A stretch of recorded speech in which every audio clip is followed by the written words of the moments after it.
Live from beautiful downtown Bastrop, it's time for the Stage Select, starring Julian Titus and Justin Ham. What could this possibly be? Seems a lot like a podcast. Wonder what specifically. Talking about video games. With your hosts, you're in good hands. Not more of the same.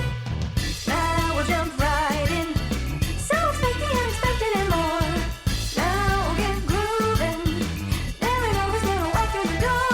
There just might be some strategy in this. Just having fun with our special guest. Time for Stage Select. And here are your hosts, Julian Titus and Justin Ham. Welcome, one and all, to the Stage Select. I'm Julian Titus. And I'm Justin Ham, here to talk about Gamer Gum. Gamer Gum, you can buy it. It exists. The end. Do we do this bit? No, I did it on stream, but not everybody Oh. watches that, so I'm recycling it. I watch it. Yeah, I know you do. So you now know about Gamer Gum. Yeah. It's the whole thing. If did you know, Julian, that when the one volcano erupted, they didn't have Gamer Gum? Oh, right. So if they had it, they probably would have lived. Or probably just died still. But, you know, who knows? Well, no, because you put all the gamer gum in Vesuvius and you keep it from erupting. That's true. It's probably where it belongs anyway. That's probably where it should go, actually. Yeah. I don't know. Or in a jar. Oh, wait, that's gamer cum. Okay, well, gross, but all right. Actually, Justin. What? Can we switch to nano communication real quick? Yeah, sure, we can do that.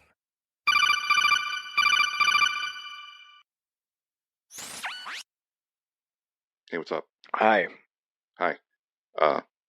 Nothing big. I just wanted to say, really appreciate having you as my co-host, and I'm really glad you're here. Oh, I'm glad to be here. That's Cool. good. Yeah. That's all. Oh, okay. Well, thank you. Yeah. It's good. That makes me. That's fine. All right. All right. Okay. Good. Let's get back to the audience. All right. Well, before we get started, it's not much. Hey, man. Hey, I'm in Minnesota. A promo? Yeah. Hey, How'd you get this frequency? people give it to me, man. You know.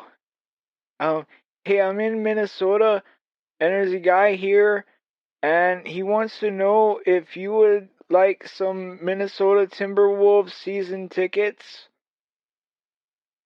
No, I'm good, Abramo. I'm probably never going to get to Minnesota. Are you sure? I'm almost positive. Okay, well, like he said, like there's only so much time that he has to sell them, so you know, and we want to sell them because we want to go, and buy a cake with the money. Abramo, did you get roped into a scam? Are you selling these tickets for this dude? No, we need money for cake. Who's we? A guy and me. Oh, Abramo, I don't like the sound of this. No, it's okay, man. No, listen, hey, the season tickets are good. You can go see the Minnesota Timberwolves. They play basketball. I don't know if you knew that. I actually didn't. Oh, well, good. So, if you've never seen basketball, it's a game, and I've seen basketball. I just didn't know. Okay. Yeah. Well, I don't know the teams. Well, they're good at it apparently, and they live in Minnesota. And yeah, so you don't. Abramo, I'm going to suggest that you walk home and. Well, I walked here already. We're gonna try to sell these tickets to somebody else now. Okay. All right. All Good right. luck. Goodbye. Bye. Hold on. How do I hang up? Just take your finger off your ear. Oh, hold on. I don't know how to. Justin, What happened? I don't. You just I kind don't of know. spaced. Were you? Oh, you were on Nano Communications. What happened? Yeah, I don't know. I don't know if the channel is as secure as we think it is. Oh no, Brahma knows the number. I mean, I gave it to him. I figured it would be Oh, you easier gave it to him. Okay. to contact, people for Apparently stuff. he's in Minnesota. That explains why I haven't seen him in a bit. He'll go to Minnesota every now and then. What are you gonna do? I don't. Yeah. Who doesn't go to Minnesota every now and then? Me. I've never been. Me neither. But that's neither here nor there. You have less of an excuse. Like, you can get to Minnesota in a much actually, now that I think about it, I have been in Minnesota once. I was there on a layover. That doesn't really count, but I was there. I seen it. It was fine. I was at the airport. Yeah. Only thing, every time that I hear Minnesota, I just think of my culinary arts teacher from high school, because she had a very thick Midwestern accent. Yeah. So she would say Minnesota. Oh yeah.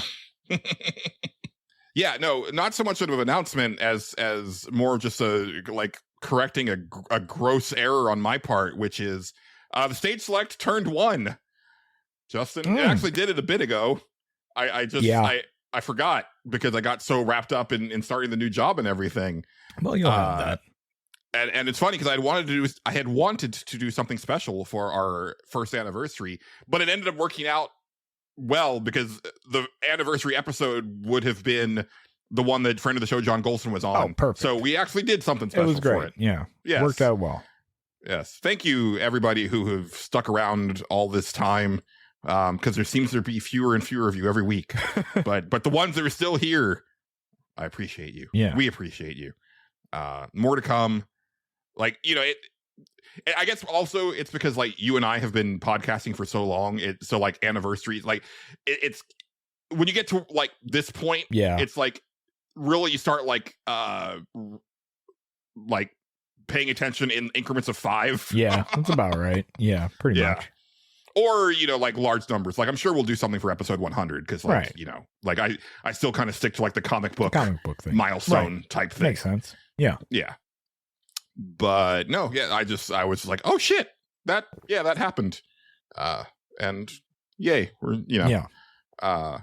which hey, lots of podcasts don't make it that far. No, they sure don't. Although it is funny because certain people still, I think, consider this just an extension of the previous show. Friend of the show John Gholson named his audio file as NWP, and I was actually hurt by that. Well, what are you gonna do? What's to be done? I got the audio file from it, and I was like, oh, it hasn't sunk in. Yeah. Well, it could be worse, I guess. It could be worse. Yeah. I guess let's start with you. Oh boy. I should say, normally, we don't really have. I mean, we do have show notes, but normally, we at least talk a little bit beforehand about what we actually have to talk about. Yeah. And we didn't do that this week because we just recorded the Suffer Select. Right. So, I should say that is an announcement. Yeah. As you're listening to this, the new poll for the next episode of the Suffer Select is up on our Patreon. Yes. And we nominated games this time for reasons. I nominated Yooka-Laylee, which is the spiritual successor to Banjo-Kazooie and all the other shit that Rare made on the N64. Yep. Capital S shit. I said it. Yep, he did. And Justin nominated The Quiet Man from Square Enix. Yep. It's time. So if you're a patron of any tier, you can vote for the Suffer Select. Just go to the Patreon page and vote on the poll. And we're going to want those the polls will be closing 7:30 Central Time on April 4th. So there is that. There is that. But anyway, so yeah, we recorded that just before this, so that's why we haven't really sat down to say what we've got on deck. Yeah. So is it more WWE? I did play more of that. Yeah, for sure. I mean, that's the main big thing that I've been doing. Which I won't talk very much more about. You if you want to see that game, go watch the stream, I guess. Although I will say I do appreciate how dumb the fucking My Rise is. It's stupid on a way that I enjoy. The intergender stuff makes it really funny to me. I don't know what it is. It's just really dumb. and I'm pretty sure CM Punk's the bad guy. I love how dead the wrestlers look, Oh, because like in yeah. match they look fine, Yeah. but like when they're just like talking, like CM Punk and Bailey in particular, Oh, just almost all of them did. dead-eyed. Yeah. Oh, it was like that last year. It's been like that for a while. Like they that engine that they use is just not made for what they're doing with it, but they're just making it work. It's weird. Yeah. But yeah, that's It also, I mean, I guess they do this now, but I was very off-put when they introduced Triple H and they call him Paul Triple H Levesque, and I was like, or Levesque, and I was like, what is going on? You can't do that. No, he's not Hunter Hearst Helmsley anymore, Julian. No, he's Triple H. Just call him Triple H. It's fine. Wow. It's weird. I guess because he is kind of, I guess, eventually going to slot into the Vince McMahon role of just being, it's possible, like the guy, right? Like the one that you can't, I guess, you can't appear, on TV, like in an interview or like before Congress, right? Yeah, and call yourself Triple H. I mean, you can. Yeah, you could. I guess you could. Yeah, I don't know. The Rock did it, so it's fine. True. Yeah. Didn't like it when he started calling himself Dwayne "The Rock" Johnson either. Yeah. Well, here we are. are. And then it was just Dwayne Johnson. Yeah. It's like, oh, okay. Well, when he's in wrestling, he's still The Rock, but yeah. Yeah. Anyway, so I've been doing that. If you want more of that stuff, you can just catch the stream or go on YouTube and find that stuff. It's there. But I did play something else. I only played one other thing, but I did play something different. And I booted up Steam after it was post Waifu Impact 2 of all things. I was like, all right, let's actually play something that like is different and that I can talk about for podcast purposes, and I actually want to play. So I started looking through stuff, and on the front page of Steam, I seen a game called Wanderstop. Okay. Yeah, I don't know if anybody else remembers this one. Yes, I had been interested in this one. Yeah, it was a trailer on, like, I think the Game Awards, and it came up, and it was like, it starts out as like kind of just like, it's like you're running a tea shop, and it's kind of like a farming thing, but like then it kind of gets real weird at the end of the trailer, and I was like, okay, you have my attention with this, and as soon as I seen it, I was like, I think that's that one, and so I went to the Steam page, and sure enough, yeah, it has the trailer on there. I was like, okay, yeah, let's play this. Yes. So I played Wanderstop. That game is pretty good. I like it a good amount. It is kind of, so it's made by the people that made the Stanley Parable. If you remember that. Yes, which is like a very interesting follow-up. Yes, it's a very interesting follow-up because it's very different from the Stanley Parable, obviously. The conceit is you play as a fighter. Her name is Alta, and it starts out they're just they were undefeated for however long in fighting, and then they lost. And then and it's fantasy setting, correct? Like she's a fantasy fighter. So that is, yes, that is an interesting part of the whole thing. It's kind of doing a thing where it's sort of like, it's a fantasy setting, but there's a lot of like modern stuff going on too, and they just but it's just part of the world. So I've kind of just accepted it for the most part. It's like I don't know if there's, but there's a lot of stuff. Kind of Final Fantasy-ish, right? Kind of Final Fantasy-ish, yeah. Like there's definitely like sometimes where it's just like okay, I think cell phones exist because this guy's taking selfies and shit. So okay, all right, that's fine. Like whatever, it works.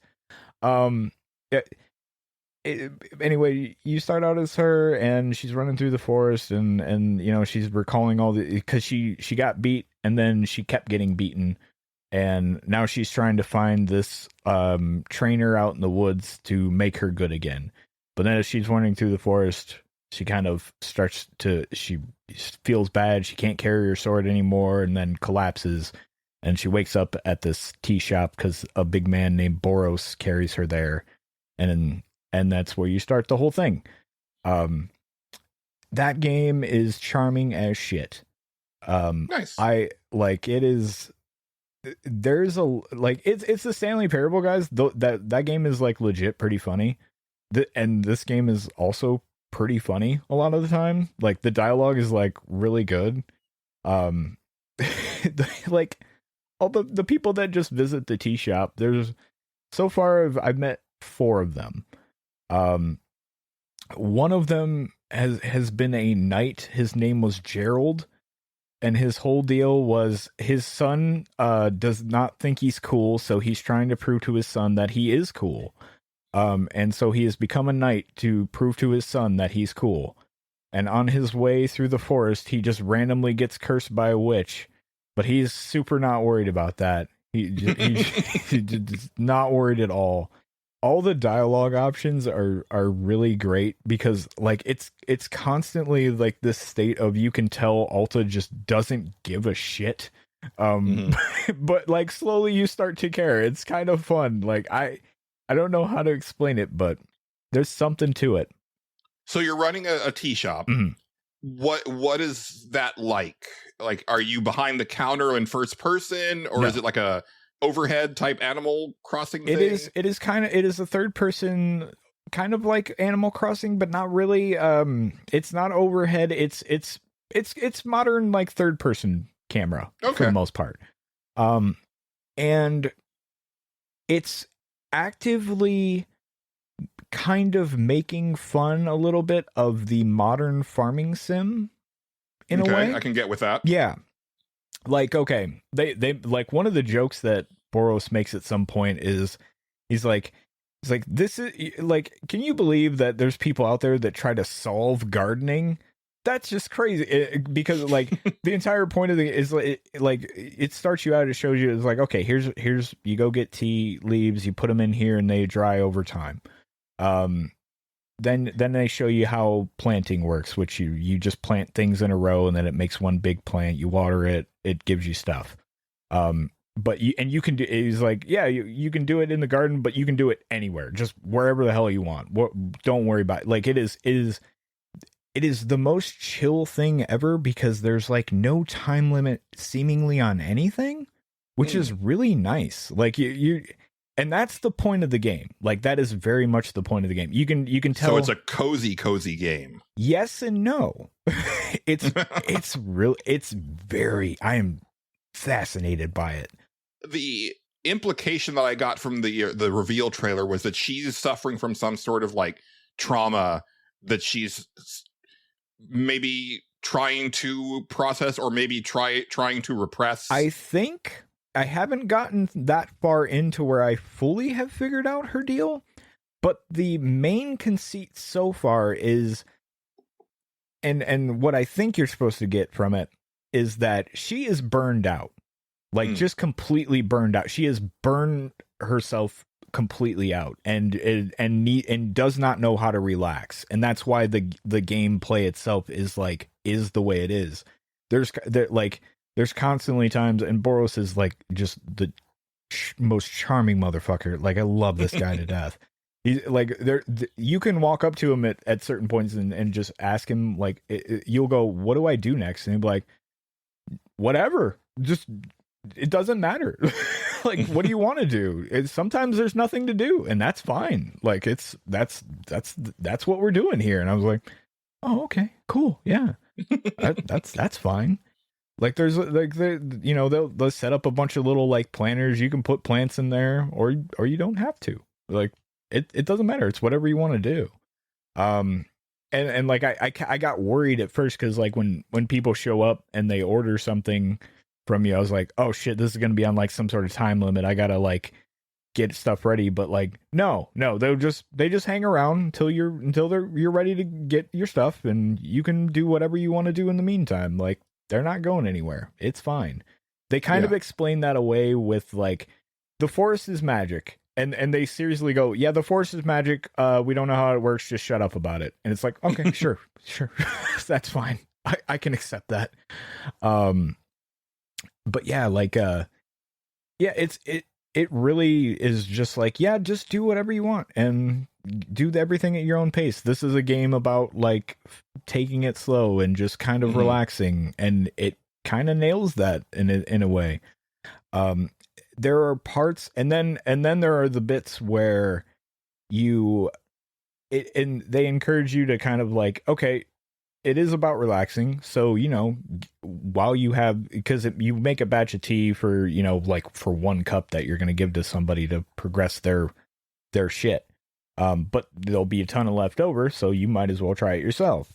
So you go and you sit on a bench, and as you drink the tea, that's where her like thoughts and memories kick in and shit like that.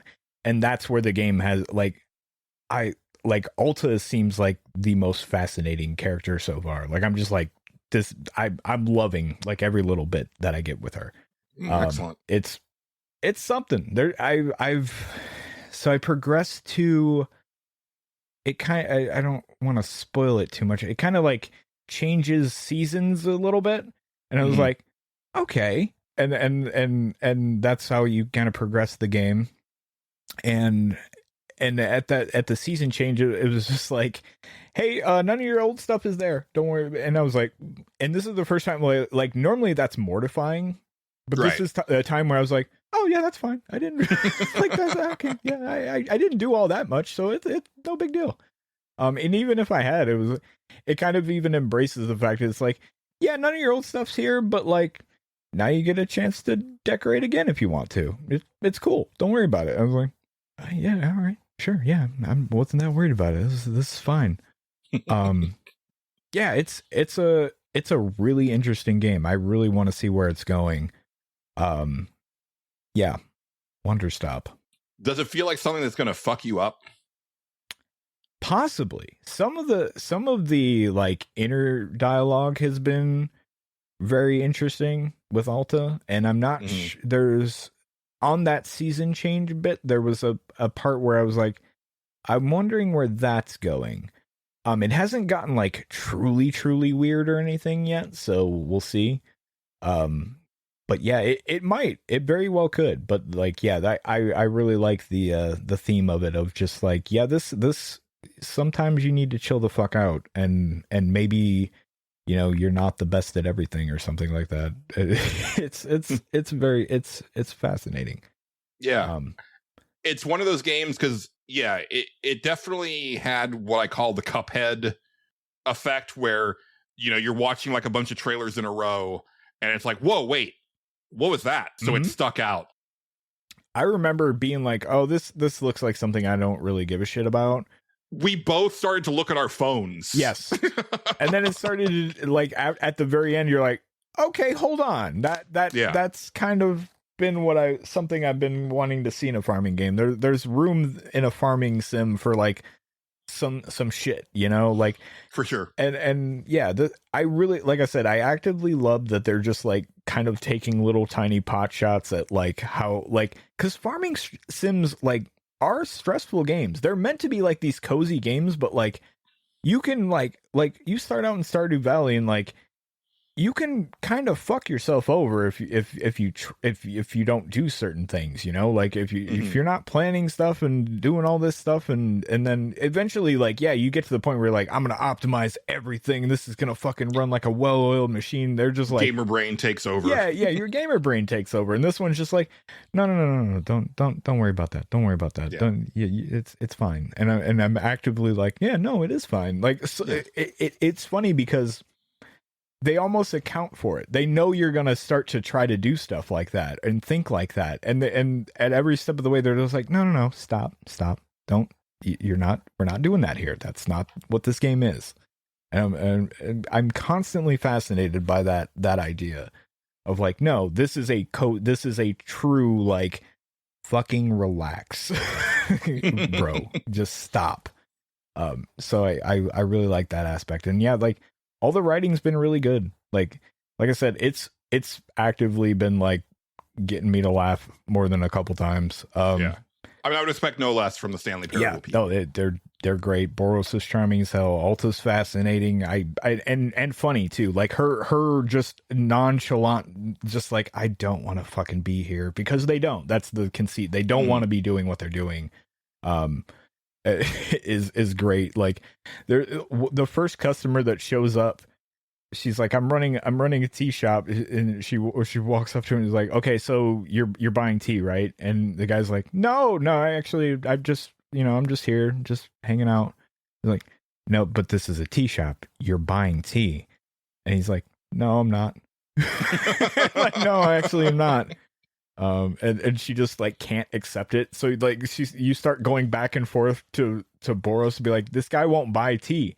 And he's like, and Boros is Boros, and he's like, yeah, that's fine. No, some people don't. He's like, it's cool. And you're like, no, it's not cool. Like, I was not okay with it. And I love that. It was great. It's been a ton of stuff like that so far. So yeah, that's a good game. If you haven't checked that out, man, you're interested in like a cozy game with possibly some shit in it, Wanderstop's the way to go. I really want to play more of it over this weekend for sure. Yeah, it's definitely been on my radar, Yeah. and I had seen people on Blue Sky like hyping it up as it was about to come out. I was like, oh, cool! Like, I didn't realize that was around the corner. Yeah, I didn't know it was coming out at all. Like I said, I seen it on the Steam front page. I was like, oh, thank God I checked that when I did. I had totally missed this. So yeah.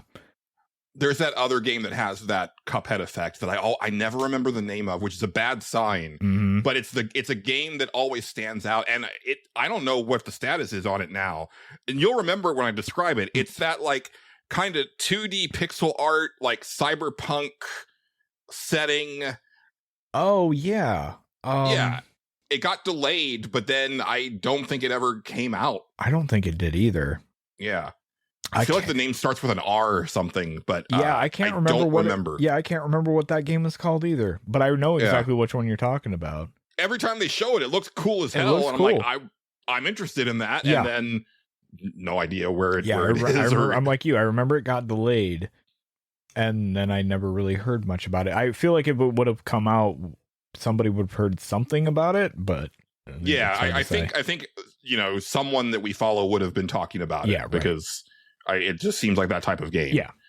But you never know. Sometimes stuff just like slips through. It happens. The cracks. It happens. Yeah. There's a lot of video games out there. But yeah, Wanderstop, wander, like wandering. Yes. Stop. Good game so far. People should check that out if you're interested in it. So is that kind of it for you this week? Yes. Kind of is is it for me. Sorry, I was opening a pop and muted my mic. Gotcha. Yes, that is it for me. Okay. Yeah, no problem. Yeah. I'm kind of in a weird spot right now where it's like I realized this week that I'm kind of juggling a bunch of stuff. I'm kind of turning into Weston, where I'm kind of like, ping-ponging between things. It wasn't intentional. It's just, like games have come out that I've been interested in and I've picked them up, but I don't know that I'm necessarily like ready for that game. I know yet. the feeling. Yeah, like Assassin's Creed came out and I was kind of like, I want to play that eventually, but I don't really want to get into it right now. And I've been trying to think of like a way to do something like that myself, actually. Like I'm almost getting to the point where I'm like, I should start like setting a schedule for games. And shit like that, because like I'm into this stupid fucking wrestling game right now, right? And that takes up time, but like I should designate time to other things. And I've been trying to figure out a good schedule for this, and it's tough. Yeah, I mean, I don't know. Like I never want games to feel like work, and I would, there is an aspect of the fact that we are on a podcast and also people pay for the podcast that, yes, I'm more cognizant of like, I need to have like more my stuff whole to talk thing, about. where I'm just like, I need something else to talk about. Yeah. Which I was kind of relieved that Wanderstop is the way it is and is relaxing, because I was like, this is kind of like a perfect little break from the other thing that I'm doing at least. Yes. Yeah, because like I finished Persona 3. I chipped away a little bit more at Suikoden, but not that much. I'm like almost a little over 5 hours into it. Okay. And I'll talk about the stuff that I've been getting into, because I did play some stuff this week. Okay. But I will say that like this week was really nice. My manager said, hey, on Tuesday she was like, hey, go ahead and work from home the rest of the week. And I was like, cool. And, it's funny because like, and I felt that this was going to be the case because, when the governor said everybody needs to be back by, March 31st, I was like, that doesn't sound realistic at all. Yeah. Because apparently there's like 200,000 plus workers that will be descending upon like, oh yeah, the capital area. Good. Our department, like there's not enough desks. Right. And that's even with them like converting all of the meeting rooms into office space because like, and so that's the other thing. It's like, so we're still going to be on Teams meetings, right? Yeah. Like, but also there's not enough parking, right? Yeah. And so right now, like it's been okay because like I can park in like the parking lot, like underneath the building. Sure. But that's not going to be the case, once everybody's back. And so I'm probably going to end up having to pay for parking. I already paid for parking the first few days because I couldn't figure out where I was supposed to park. Yeah. And I was like, fuck it. But that's probably just going to be the day to day anyway. Yeah. But my manager was also like, oh, apparently there's a like a bill that's kind of going through right now that might kind of make the decisions under like each of like the department heads, which that makes a lot more sense, right? I think that's my thing with like a lot of this like return to the office demands from like just all sectors is because it always comes down from like someone who is not actually like in the trenches and understands what's going on. That's always how that works. Yeah. Yeah. And it's like, because like my department was actually 100% remote long before the pandemic started. And there's people like that were on the announcement call. They were like, yeah, I've been remote since 2009. I've never worked in an office. Like, it's like blah, blah. And it's like, yeah, it's, I don't know. It's kind of a funny thing.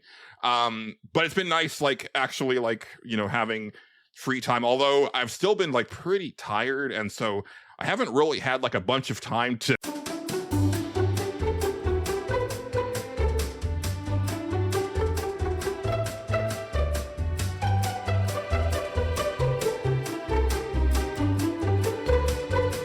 It's time for Big Dumb Quiz.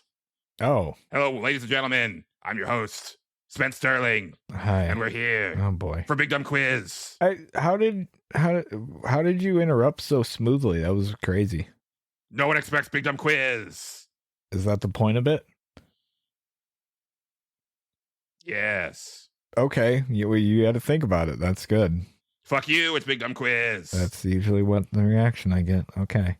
Today, we have Justin, a ring attire designer from Van Nuys, California. I'm not from there, and I don't do that, so okay. Justin. Complete this meme. Absolutely not. Did you get your photos printed? What is the continuation of that meme? Time is running out. My name's Miss Jackson, if you're nasty. Judges. I'm sorry, that's incorrect. Okay, well, I mean... You're terrible at this, Justin. Do better. God damn it. I'm sorry, I don't know meme culture that well. My meme is probably better, really, if we're being honest. Your memes are shit. That's true. I've been Spence Sterling. This is Wait, Big Dumb you didn't Quiz. answer how Good you're night. supposed to complete...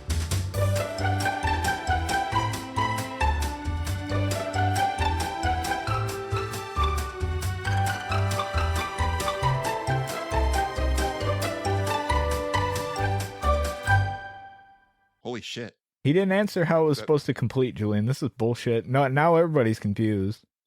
No, he wasn't even on the schedule tonight. Well, I didn't book him for the show. you sure about that? No, I'm positive. Okay, well, he didn't... I was mid-sentence. Okay, well, what... And like the show, and Big Dumb Quiz just started. What was the right answer? Oh, I know that one. It's Bogo Spinted.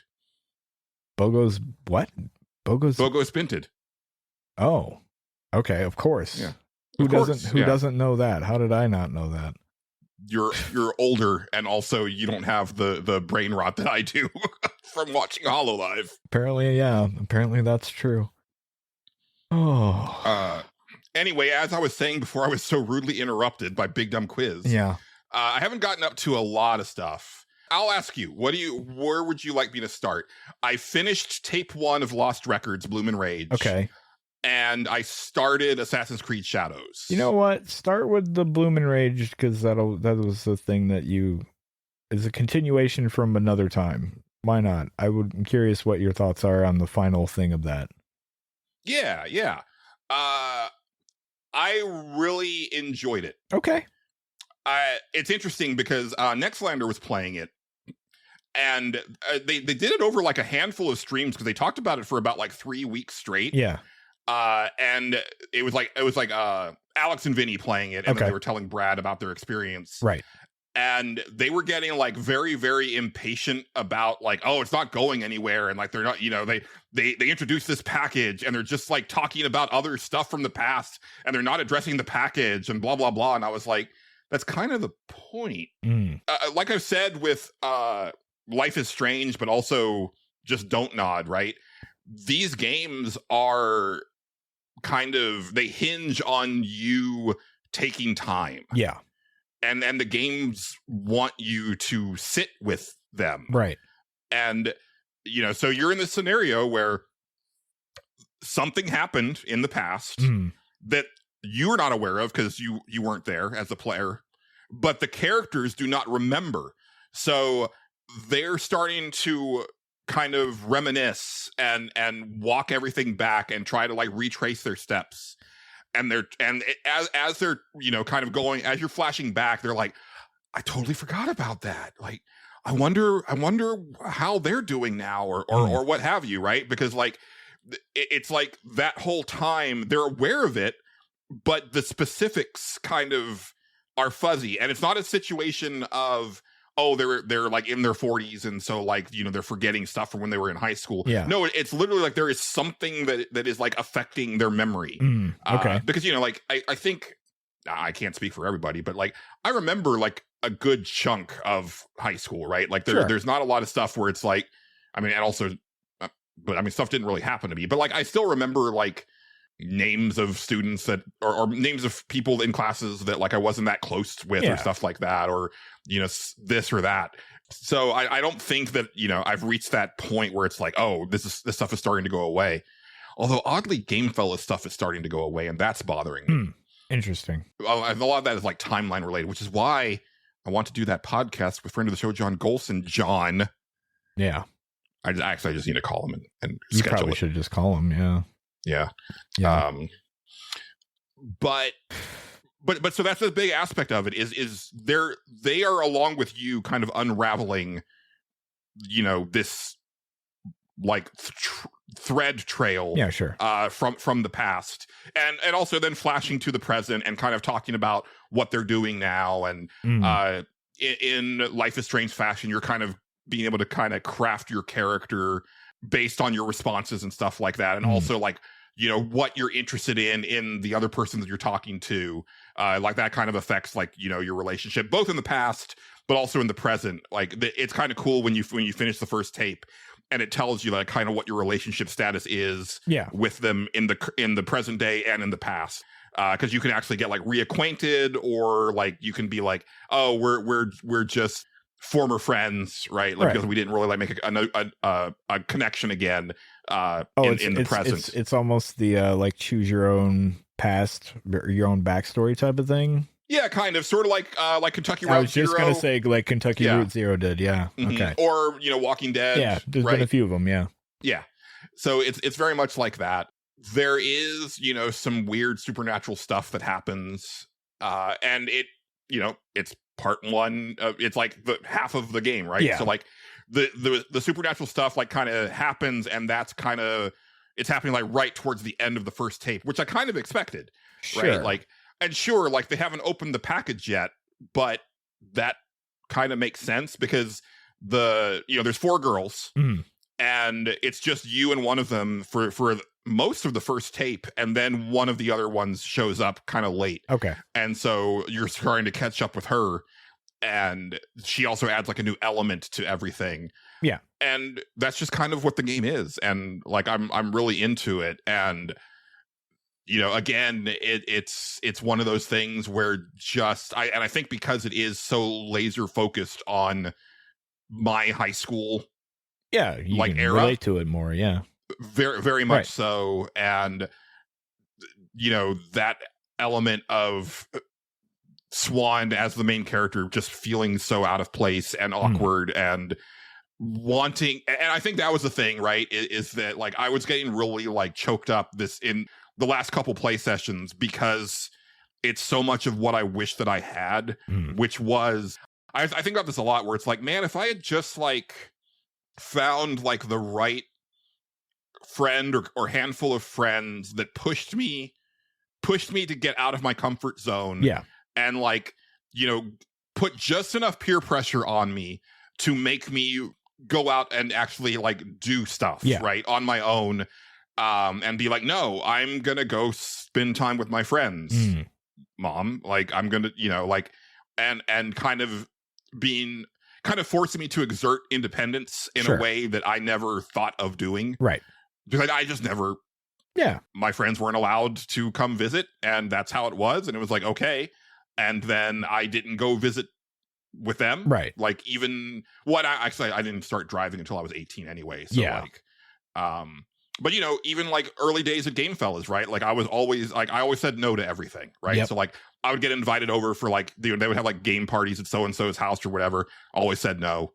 And then I just kept saying no, right? Yeah. Because like I was under my mom's roof. Like it was her rules. Even after I was 18, it was kind of a weird thing where it's like, I could have just gone. Yeah. And then it got to a point where I remember writing in my live journal, I was like, I've always said no.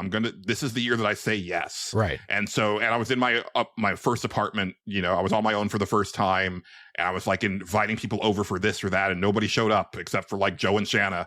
And it's like, yeah, because I said no for so many years, like people just like got accustomed to not doing stuff with me. Right.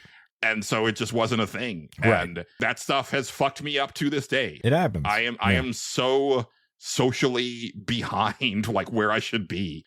I still kind of feel like I'm in my early 20s socially, and that's not a good place to be. Yeah, it happens. So I relate so hard with Swan, but I so desperately want what she had, even if it was only for this summer, because the big part of the game is that like they're moving at the end of the summer. Okay. She meets these girls, and like they hit it off really well, and it's like for the first time in her life she has like close friends, and then but at the end of summer, we're going to Canada, so sucks to be you. Right. And then also like trying to figure out, okay, so when does the pact come in? Because the pact they made was that like they would not contact each other for the rest of their lives. Like they would go their separate ways for reasons. And it's like, what is that reason? Yeah. And I think I've kind of started to surmise what it is. Okay. And it's a pretty interesting setup. And again, it definitely kind of has like Paper Girls vibes. If anybody read that comic. Yeah. It's really cool. I really enjoyed it. I can't wait for tape 2, and it's actually coming, I think actually tax day. It's there you go. April 15th. So right. Oh, I just freaked myself out. I was like, wait, it's not March, right? I didn't fuck myself, did I? Because I haven't done my taxes yet. No, it's April. It's usually April. Yeah, I should be good. I really want you to play it. I know I say that with like a lot of the Life is Strange things, but like I think this one in particular, you might vibe with even more than the Life is Strange stuff. And I think part of that is like that kind of the time switching, like kind of seeing things in the present and then going, flashing back and stuff like that. I will say that like as far as like collectible type stuff, I thought I was being super thorough and like filming everything, and like I missed so much of the shit. It's kind of crazy. Yeah. To the point where I'm like, I don't think I'm going to go back and mop up these trophies like I normally do with these games. I would basically have to replay the entire first tape. Probably. Yeah. I think of the chapters, there was only like maybe 3 out of 25 that I got all of the memorabilia filming collectible things. Yeah. I don't even try for collectible stuff in video games. I just don't. I don't have it in me. This type of stuff is like you know, especially because you're filming stuff, and when you get like all of the collection, you know, you watch it back, and she has voiceover with it. Sure. So it's like I do want to see that stuff, Right. But yeah. So it feels like you're missing actual content instead of just like, Exactly. oh, I missed a coin somewhere that I could have picked Mhm. up. Right. Yeah, that makes sense. there are some fun like just like trophies that I got just because it was like, yeah, I did this silly thing, and it's like, oh yeah, those are some of my favorite types of trophies. Right. Where you just do a dumb thing, and it's like, oh, they thought about that. Yeah. And ding, there you go. Yeah. So.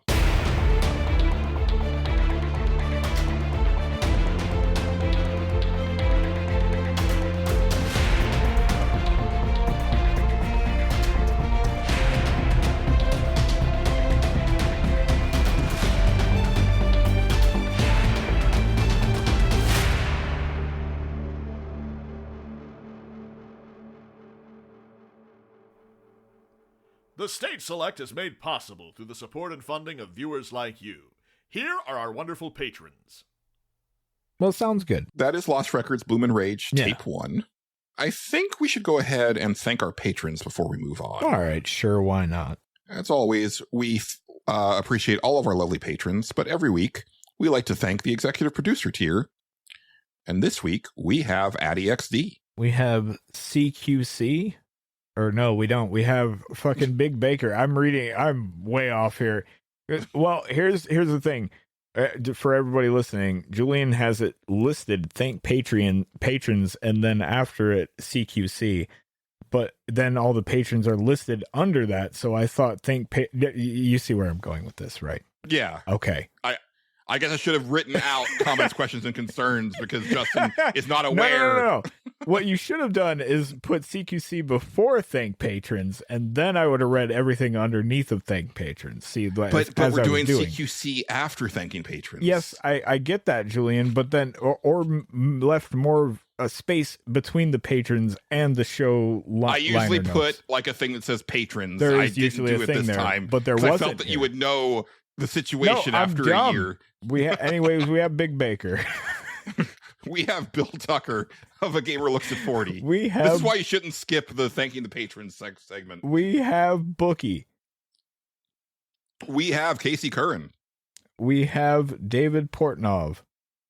We have Dennis Robertson. Y'all should be grateful to Dennis. He got y'all an extra show that we're actually recording next week. Yeah, Go thank him in the Discord. it'll be something. We have Eric Peacock of Soundtracker.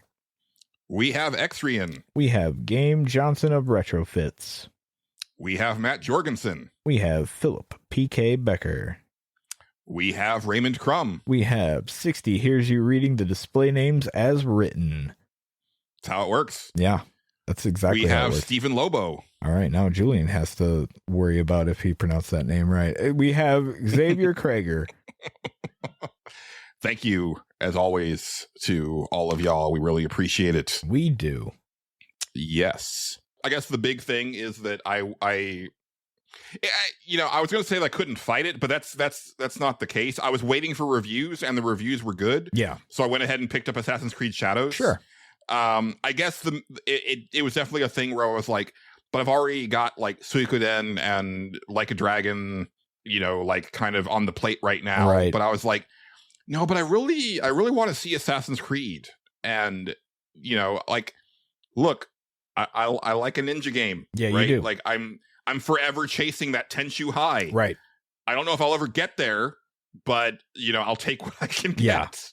Yeah. But it was also one of those things, talking about scheduling games and stuff like that, Justin. Yeah. Where it was like, cool, like Assassin's Creed, and then I was like, oh shit, I need to play more Waifu Impact 2. Yeah. And also I need to play something for games my mom found. Yeah. I've got which I've been putting off. You'll have that. It's like, god damn it. Yeah. But I still wanted to play it. I've only played basically like the prologue and a little bit past that. I'm still not like in the open world yet. I haven't been like kind of let loose. I need to get some things out of the way first before I actually talk about the game, though. Sure. Okay. So since like the PlayStation 2 era, Mm-hmm. I have been a go to the options and poke around before I start a game. Sure. Yeah. Right? Yeah, Because there's I hear usually ya. stuff that I want to tweak, especially more recently. It was weird. Like on the Xbox 360, it would remember on a system level what your settings were for like camera, and then Yeah. games would like fall in line for that.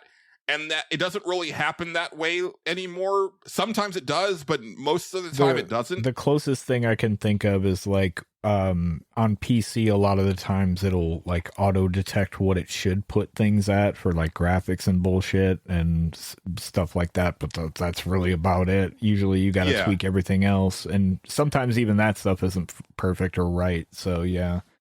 PS5 does have a system level, option Yes, for it does. that stuff, but it's a game by game basis on if it actually looks at that or not. Yeah. So I want to invert my camera look. Sure. If it's a shooter, I typically want to turn the sensitivity on the aiming up by like 1 or 2 notches. Okay. And then I'll kind of adjust, if it's too much. I usually want to turn music and sound effects down a bit, Okay. because I find that in most mixing situations they overtake dialogue. Sometimes, yeah. Depends. So I kind of just, I want to hear the dialogue. Right. Stuff like that. But lately, and Assassin's Creed Shadows is really bad about this, but Okay. lately, I've noticed this in the last like year, maybe 2 years, you'll boot up a game for the first time, Uh-huh. and before you can do anything, there's like an options menu and you set stuff. Yeah. But it's usually like graphics and like brightness and Mhm. like audio. Yeah. And then you start the game, and then like you have access to the actual options like after, but you have to like Right. get into the game, start the game, and then you start walking around and it's like, no, this is wrong, hit start, Yeah. and then go fix your shit. And Assassin's Creed Shadows is like 3 levels deep on that. Okay. Good. Where you fire it up for the first time and it gives you, it's like, it's mostly like graphic and audio things. Sure. And like some accessibility stuff. I was just going to say, usually it's accessibility stuff that they put up front too. Yeah. But then you start the game and then it has another thing for options. Yeah. And there was other stuff sounds there. But still not what I needed. Right. So then the game starts and I walk around and I move the camera. I'm like, this is wrong. So like, and it's that moment, and and the reason that I go to the options first is because I don't want this moment where it's like I start the game, it's wrong, and I have to immediately press pause and like Sure. interrupt what's going on to like set my shit. Yeah. But that's what it do. I really hate it. And also, and this is a other trend that I've noticed. Call of Duty does this. And I had forgotten that they were doing this with Assassin's Creed. Where it's like I was just going to ask you if you encountered the Call of Duty style, like here's all the games in the series. Thing. Yeah. So you boot up the game, and it's like it's an Abstergo thing. And okay, I guess I should say I'm not an Assassin's Creed fan. Right. I played a good chunk, probably about half of Black Flag. Okay. Assassin's Creed 4. I probably put about 20 hours into Origins and under 10 hours of Odyssey. Sure. And that's it. Yeah. But this is the Japan one, yo. Did you play any of the like original ones? Just curious. No. Okay. Interesting. The reviews on the first one were so middling, and I was like, okay, this seems like it's a good idea. Mm-hmm. And let's see where it goes. And then I don't know why I never ended up playing Assassin's Creed 2, I was because that was a juggernaut. 2 was huge. Yeah, I liked 2. But that was 2009, and 2009 was a big ass year. So 2009 was, because I can remember my top games. It was Dragon Age Origins in number 1. Yeah. Batman Arkham Asylum in number 2. That did come out there. Infamous in number 3. Uh-huh. Okay, I don't actually remember my 4 and 5, but it was a big ass year for video games. Yeah, it was now that I think about it. Yeah, I didn't play Assassin's Creed 2 until later on down the line when I was living in Utah, and I bought them because they were cheap at that point. And I was like, oh yeah, I can afford these games at this point. So yeah, let's fuck it. I remember buying them at Walmart at 3 a.m. Because I was like, yeah, that'll be something to do on my day off. Why not? Mhm. Um, Yeah, and so since I didn't play 2, obviously I didn't play Brotherhood or Revelations Right. because, they were direct sequels. yeah. And then 3 just didn't seem like something I was interested in at 3, all. yeah, 3 didn't see. I remember watching 3 and being like, yeah, this is all right, I guess. Yeah. I think if the character had been an actual, like, full-blooded Native American, I would have been a lot more interested instead of whatever they did with him. I'm not sure what they were going for with a lot of that stuff. It was weird. Yeah, and then Black Flag, I was like, hell yeah, right? People like, love Black this Flag. looks awesome. Yeah. Yeah. And, it was also like the launch game that I bought with my PS4. Right. I bought that and Killzone and Knack. But I'm a Knack defender. I mean, I don't well, give a shit. But then, after that, like, I was like not interested in what was coming out until Origins, where they really like changed the formula quite a bit. But anyway, I think it is long past time for them to ditch the Abstergo, like, modern day shit and just let these be like historic.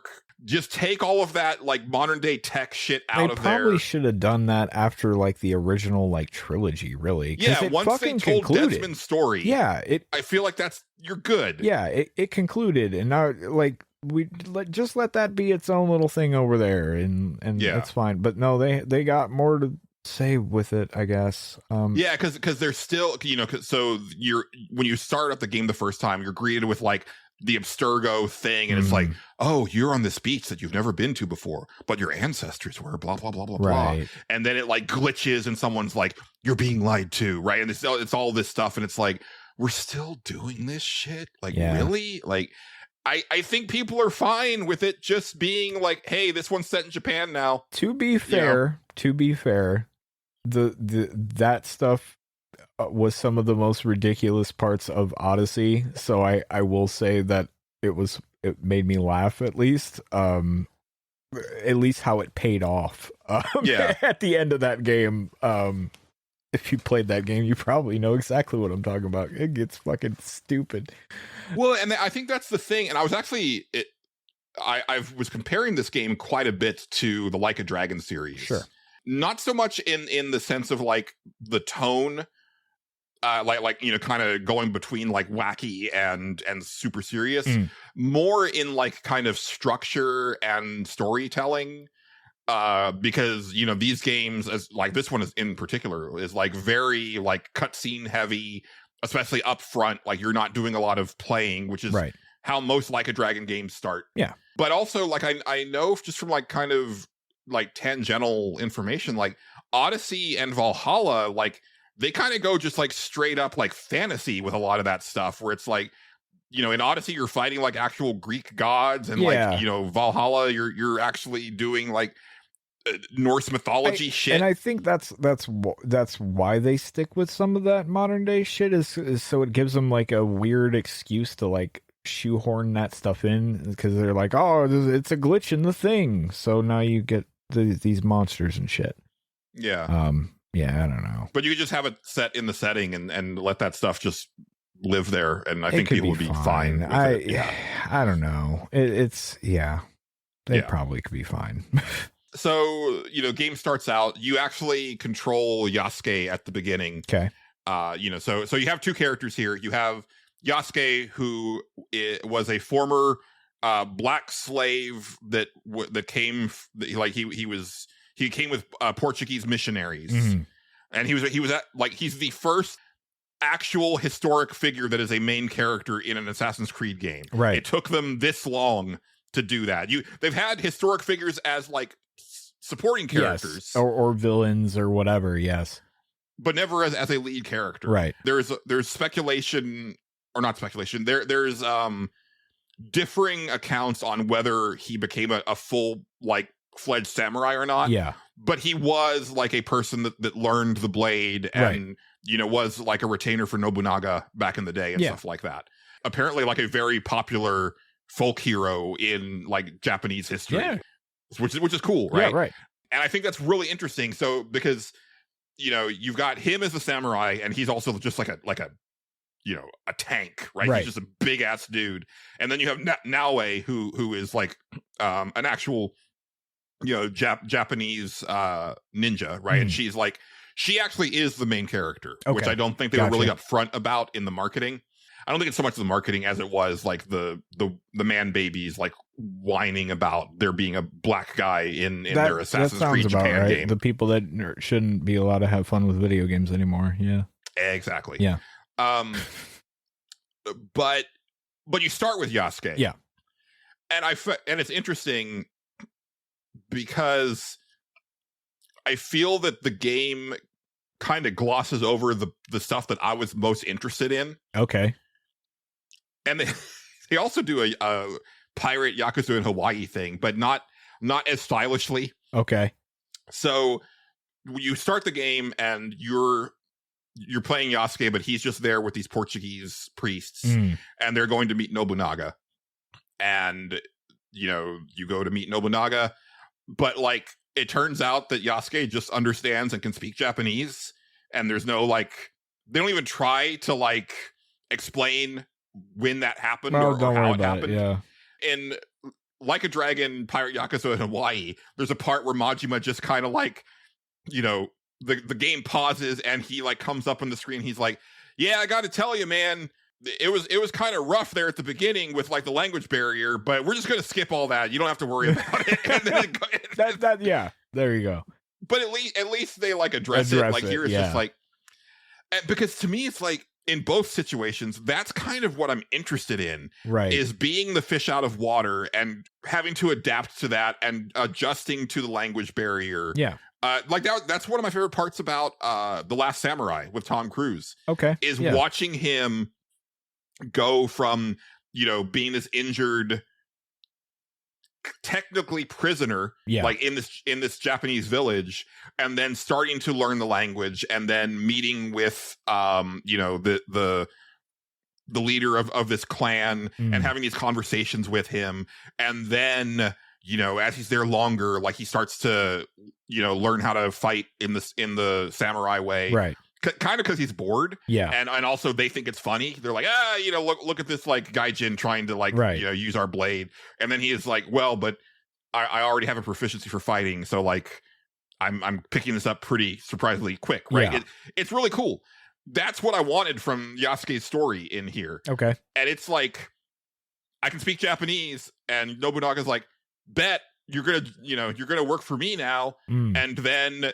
It's not even a montage. It just cuts to like the Abstergo voice saying like, oh, these next memories are kind of patchy. I'll get you to the next spot where it's a solid memory. And then it's just Yasuke in full samurai regalia attacking Iga. Yeah, and it's almost the cyberpunk fucking montage type thing where you're like, actually, a lot of this seems interesting and cool. I wish we weren't just skipping right over it. Yeah. But I wish it was that, because at least there, he explains. You're like, okay, no, they went through some shit and now we're here now. Okay. Yeah. But also you have like your character specific scenario. Yeah. And then you have your first mission. True. And then it cuts to the montage. Absolutely. You don't even have that here. No. Yeah. That's kind of a bummer. Yeah. Yeah. And I was like, because I would love for the tutorial for like his combat to be him learning the way of the sword. Why even put this opening then? Just flash forward. If you just start where you're gonna start, right? Like, right. It almost probably would have been better to flash back, or something. And explain how he got there. Yeah, or do something like that. Like later on, how did he get to this point? Okay, it was this. Got it. Like, it's not that you can't do that, but I don't know.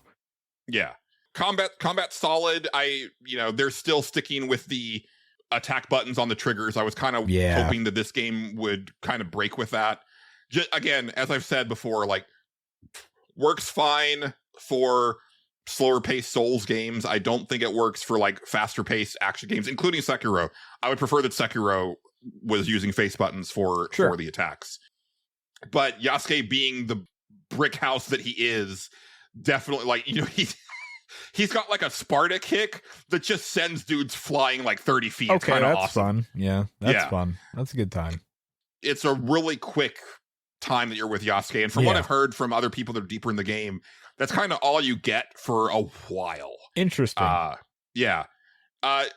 on Nextlander was surmising that he got the impression that Yasuke may have just been a big part of the story, but only a character that you only got to control once in a while. Yeah. But people really loved him, and so then they kind of went back and made him a dual protagonist. Right. But the game was already where it was at when they decided to do that. I could definitely see that. Yeah. Yeah. Because apparently, like, I'm going to be with Naue for, like, the next, like, 8 or 9 hours at least. Yeah, Which is sure. fine. Yeah. I mean, that's kind of what I want anyway, because, like, she's the ninja, you know. It makes sense for an Assassin's Creed game to have a ninja. Like, that just seems absolutely. like that's kind of where it would go, you know? Yeah. So, you know, I got to her introduction and everything, and it's cool because, like, you know, Yasuke is very much just like I mean, it's kind of weird because he's a samurai, but he's kind of like the blunt weapon of the two. Sure. It's just like, you've got these nails, he's gonna hammer them. Yeah. Right. And like, you like, they've got armor. Fuck you. Like, I'm like 6'5". Yeah. In full samurai armor. You don't stand a chance. I'm just gonna, you know, cut you down. Right. Where Naue, you know, she's very squishy and also doesn't do very much damage unless she does a stealth kill. Right. So, and this does go back to the older Assassin's Creeds where, you know, if you sneak up on someone, now this might change later on, but Okay. so far, if you sneak up on someone and you get the opportunity to assassinate, they're just gone. Yeah. Right. Like, it doesn't matter, you know, if they're armored or have a big health bar or whatever. I remember, yeah, eventually, if it's the same as like the Origins trilogy or whatever, I remember this in Odyssey, like, most of the time that's correct, but there are some guys that had like bigger health bars that would, like, you'd stab them in the neck and they'd be like, ow, what the fuck? And they'd turn around and start fighting you. Also there would be like I don't know if it's in this one, I think it is, but like they give you like a big list of dudes or whatever that you gotta take out, or at least in Odyssey they did. And like those guys, like, you couldn't always stealth kill them. Like, it just depended on the person, I guess. But well, I don't know how this one is, so it might always be that way. We'll have to You wait. have to wait and see. Yeah. But then I ran into a thing, and I'm hoping this is a glitch. So I'm doing the tutorial, and I'm enjoying it. Like, you know, it moves really well. Yeah. Like, it plays really well. It's fucking gorgeous. Okay. I will say that, like, this is the reason why I bought the PlayStation 5 Pro, is just knowing that, like, for the next like few years, like, I'm just going to be getting like the best experience. Sure. Because like I watched the Digital Foundry thing, and I was like, oh no, that ray tracing looks real dang good. Yeah. Like, I'm, and also it was interesting that the default setting on the PS5 Pro for this game is quality mode, like graphics mode, basically. Yeah. So, you know, it's 30, but like the way the lighting plays with like everything is like really cool. And here it also impacts gameplay, because the more in the shadows you are, Right. you know, the harder it is for people to see you. Yeah, it makes sense. At a point in the tutorial, it said like, hold down L2 and then like use the analog stick to mark enemies, which, Sure. you know, that's a classic It's an old Assassin's Creed thing. Yeah. Except that doing that, it's not inverted Oh. for some strange reason. And I went into the options like 4 or 5 times, because like there's separate options for aiming mode and camera mode. Yeah. I have them both set to inverted, but for whatever reason, aiming mode doesn't accept that, and it's throwing me That's way weird. off. Is it? Yeah. Is it for aiming for everything, not just that, or is it just that? No, because that's also how you throw your kunai. Okay, so it's the same problem there too. Yes. Interesting. Okay, that's what I was asking. I was like, because if it's just that thing, that's like really weird. It's almost like they completely switch, like, and like, I don't know how to explain that. But yeah.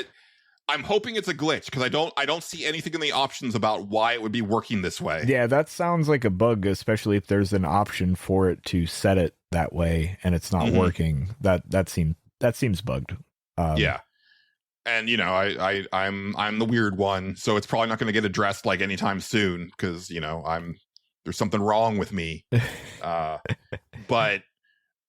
But it's a thing where it's like, so I'll go into that mode and I'll tag people, or I'll throw a kunai and then let go of the L2 button, and then I immediately look in the wrong direction.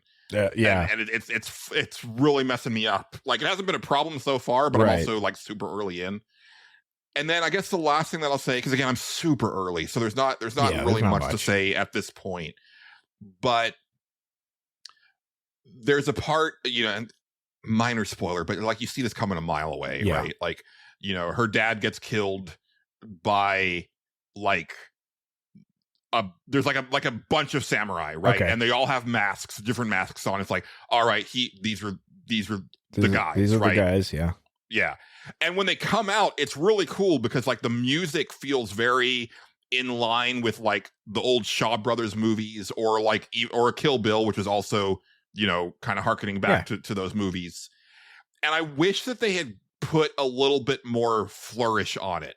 Like, I wish that they had gone that extra mile to do like a Tarantino type thing where it was like you kind of see each of these like samurai saunter in and like it like pauses and it switches to black and white or something or something like that where it's got like this like more filmic quality to it. Yeah. Because they're very much going for that, but they kind of stop just short of it being like really like stylistic and cool. Yeah. And instead it's just like, well, that looks super realistic, but there's not there. I feel like they could have done some, again, I really, there was something about playing this one where I was like, this is very much like Western Like a Dragon, but minus the whimsy. Sure.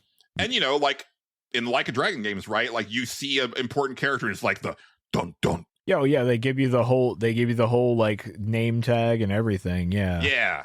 Now these characters haven't been named yet, but I still think it would have been cool to have like some sort of flourish. And, like I think back to like, Kill Bill with like the rage song that plays in the background when the bride locks eyes. Yeah. I believe that I can't remember what that's called. Yeah, I know exactly the yeah. And because it also like the color changes and everything. Yeah. And it's just really cool and stylized. Right. And I think this game would really benefit from that. Again, it's a gorgeous game. I don't know so far that I would say like the art direction is on par with Ghost of Tsushima. Fidelity wise, it's definitely like a huge step up because obviously that game is 5 years old now on an older piece of hardware. But Tsushima like really gets by. Tsushima really succeeds on like just incredible art design. Yeah, I was just gonna say like it has style for days. Like that shit was really cool. Yeah. And so far, I feel like Shadows is kind of lacking in that style. I'm not surprised by that. It's an Assassin's Creed game, so it's. I hate to say it, but like, this isn't a surprise to me. Yeah, not to shit all over that series, but like, yeah, it's like when you have fun with them, you have fun with them. But like, yeah, that style is not really. They're. I don't know. That's it's not weird their because thing. like. On one hand, it's like, well, this is one of the like most successful like franchises out there, right? Like it's one of the only ones that hits Call of Duty numbers like regularly. But on the other hand, it's like, but you could still like do cooler shit with it. Yeah, they could, but that's I don't know. But do they need to? Right? That's the question. That and they're playing to, almost two audiences, like, the audience like us that would like something like that, but also the, the modern, just bro gamer, I guess, that'll pick up an Assassin's Creed game because it's an Assassin's Creed game and play it. Yeah. It's they don't care that much. Like they really just probably don't. Let's be honest. Yeah, that's true. Yeah. But it's okay so far. Just more than okay. Okay. Like I'm really enjoying it. Like with what little that I've played so far. All right. I'm like I said, I'm hoping that one camera thing is a glitch. That again, that feels like a bug. I'm hoping. Yeah. I'm gonna if they if they have a place to submit bug reports and you should say something. Right. But I want to see what the open world is like. Because one thing I should say is that obviously, I think this should go without saying, but it's still worth saying. I think that didn't make any sense. Sure. I haven't burnt out on these games because I've played so few of them. So that's a kind of a big thing for me, is that I think your mileage will probably vary quite a bit if you've played a shit ton of these. Like, this might not really move the needle for you. I haven't really played one, like really sat down and played one since Odyssey. So that's fine. Like Which, to be fair, you only missed 2. I do like the fact that they got away from these coming out every year or every other year. Yeah, no, that's a good thing. But yeah, like they're so long and like kind of like, I don't know. Grindy's not the word. I don't know what sort of system they have. Is there like leveling and loot or anything like that in this one, or have they got away from that stuff? Do you know? There is, but it looks like the leveling is. I'm kind of interested in the way the leveling works, because it's like each like tool kind of has its own little tree. Okay. So you can really kind of start to like level in a way that like starts to fit to your play style. And from the review that I saw, like, it sounds also that like, since they're smaller trees, everything is more impactful. Okay. And so and also it's not just that you're getting new abilities, which you are, but also changes to previous abilities that make them operate in different ways. That so they've actually tried to refine some of that stuff, because I like, my thing with the Origins, I guess, trilogy or whatever, up to Valhalla or whatever the fuck it is. They were kind of like, it felt like if you played one, you kind of played them all, like to a certain extent. Like, they were kind of samey in that aspect. But like I liked Odyssey. But most people that played Origins didn't give a shit about Odyssey and kind of hated it. And then like, by the time Valhalla came out, like, man, I just didn't give a shit about that game either. Right. Yeah, I don't know. But because, like I said, it felt like when you played one of them, you get like, you okay, I've seen this system, I get it. Like, do something else, but they're not going to do that. Yeah. The reviewer complained about the equipment system, because he was like, I didn't see the point in getting this new loot when like this piece of legend, because you're just waiting for your next legendary piece that's gonna like take you for this long. And I'm like, that's the hallmark of a good loot system. Yeah, because like, the really good shit should be stuff where it's like, oh, I'm not taking this off for a while. Right. Like, you don't want to be like constantly swapping out your armor. That's the problem that like Neo and Stranger of Paradise have, where it's like, you're getting new good shit like every 5 minutes. That is true, but at the same time, I remember Odyssey having the problem of like, but they'll also flood you with a bunch of shit that you don't give a fuck about. And so you're getting all these swords and shit, and you're just like, yeah, but who cares? Like it's almost like too much loot to some degree. I don't know how to explain it, but at least that was my memory of it. It's been a little bit.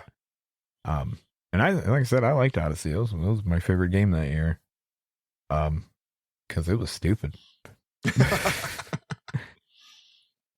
Yeah. So we'll see how stupid this one gets, but I'm looking forward to playing more of it. But I may not be talking about it again for a couple weeks, because, no worries. Like I said, I got other commitments, and also I really do want to like finish Suikoden at like 1 and 2, and man, it's getting stacked, because then also like First Berserker Kazan's coming soon, and then South of Midnight is coming out really soon, and then Expedition 33. Like, there's a bunch of like really good shit, bunch of stuff coming out for sure. Yeah, I got one other thing, but okay. Before that, can we go to space? Have you done maintenance on the ship? Is it good to go? Yeah, I think it's okay now. Nothing. You don't hear anything, right? Well, I mean, I don't think that you should, unless the ship well, is on. If it was messed up, you would hear it. I think it'll be okay. If you want to get in there, we'll do that. Yeah, let's do that. Okay, sure.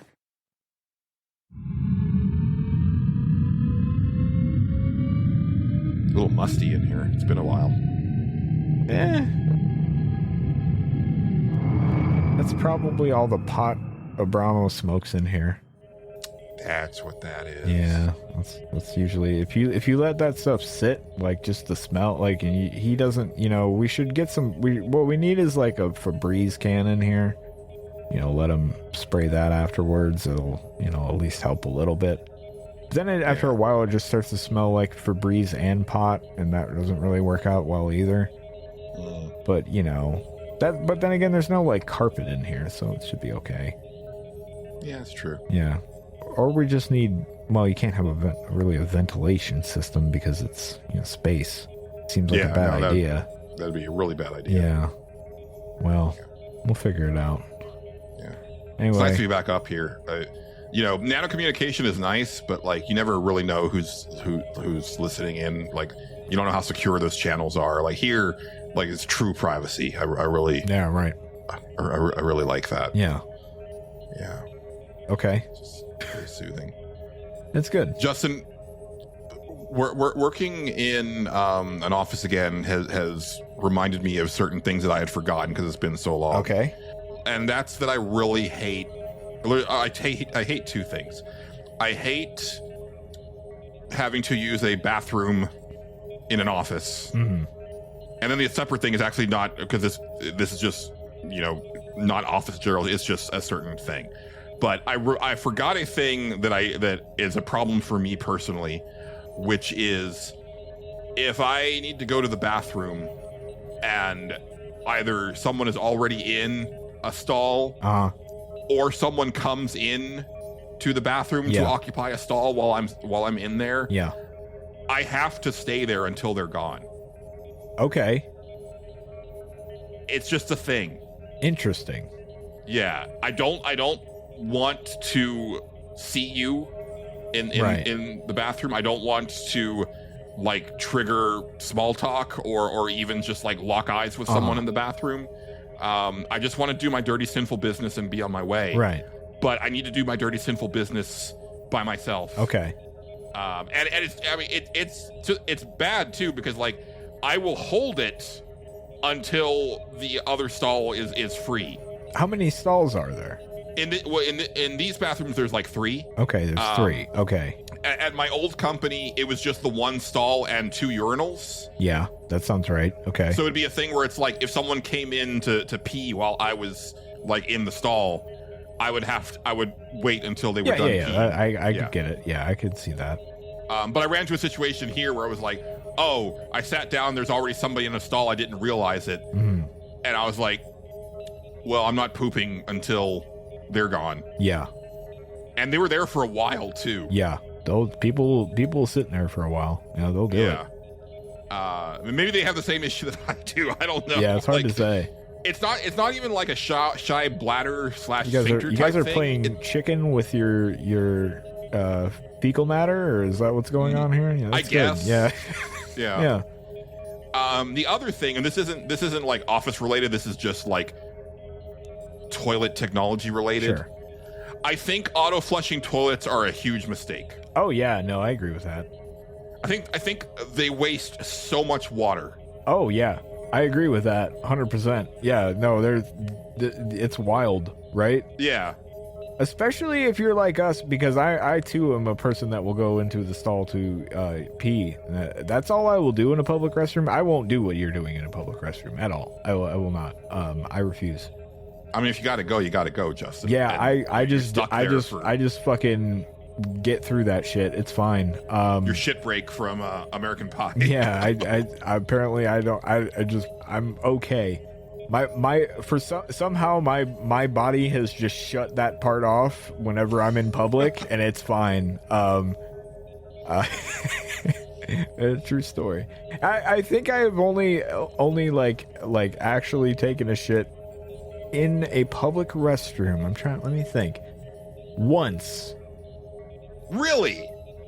Maybe more if you count. I remember when I at where I work, I did it a few times, but it was only a few. And That's it was wild. Yeah. I mean, to be fair, I'm a fat guy who has a bad diet. Yeah, so yeah. Sometimes I'm in there like 3 or 4 times. That is fair. No, I think I think I can probably count on one hand how many times it's been, honestly. That's insane. Yeah. No, You're almost 40, Justin. yeah, my body just shuts that shit off, man. It's wild. Literally. Yeah, it really just does. Like, and then I get home and I'm like, all right, well, time to do that. And that's how it works. Now I used to not even like try to go pee in a public restroom. I would not do it. Now I've gotten better about that. I can actually do that now. Good. Maybe you'll be able to keep your kidneys. Yeah, it's fine. They're fine so far. But yeah, no, that's just how it works. It's not like I'm holding it in or anything like that. It's just I don't have to while I'm out. Like mine just shuts that part off. It's like when I get home, then everything in my body is just like, okay, now, and it goes off. It's really strange. Like I don't know why I'm like you're that. just like your whole body is just like tight the whole time that you're like away Apparently, from home. yeah, that's what keeps me going. The constant tension of being alive. Yeah. Yeah, and I think, I mean, maybe I guess you experience this too, but like my thing is that, you know, again, fat guy in dress clothes. Yeah. Takes me a while to like get all put back together. Yeah. And meanwhile, like the toilet on the third floor in my office. Yeah. It'll flush like 4 times, but before I'm ready to leave the stall, and it's like that's awful. Yeah, if you I don't have it flushed that many times because we have these where I work too. Well, this one is particularly sensitive. It must be because usually it's like when if I've urinated and then I put the toilet seat back and then it'll just like randomly flush and I'm like, okay, well, cool. Or it's like I'll flush it and then I'm like, okay, cool. And then I walk out of the stall and then it flushes again and I'm like, okay, well, all right, it didn't need that one, but okay. Yeah. Yeah. I just needed to get that off my chest. That's why I needed to get out into space. Yeah, no, I've gotten better about using public restrooms. I still don't like to do it. It's not my favorite thing to do, but you know, I don't think it's you gotta go. I don't have the thing of where I have to wait till somebody else leaves though. I don't have that. I have a problem. I've gotten to the point where I'm like, you know what?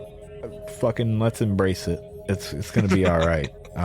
Let's just look them. It's fine. Yeah.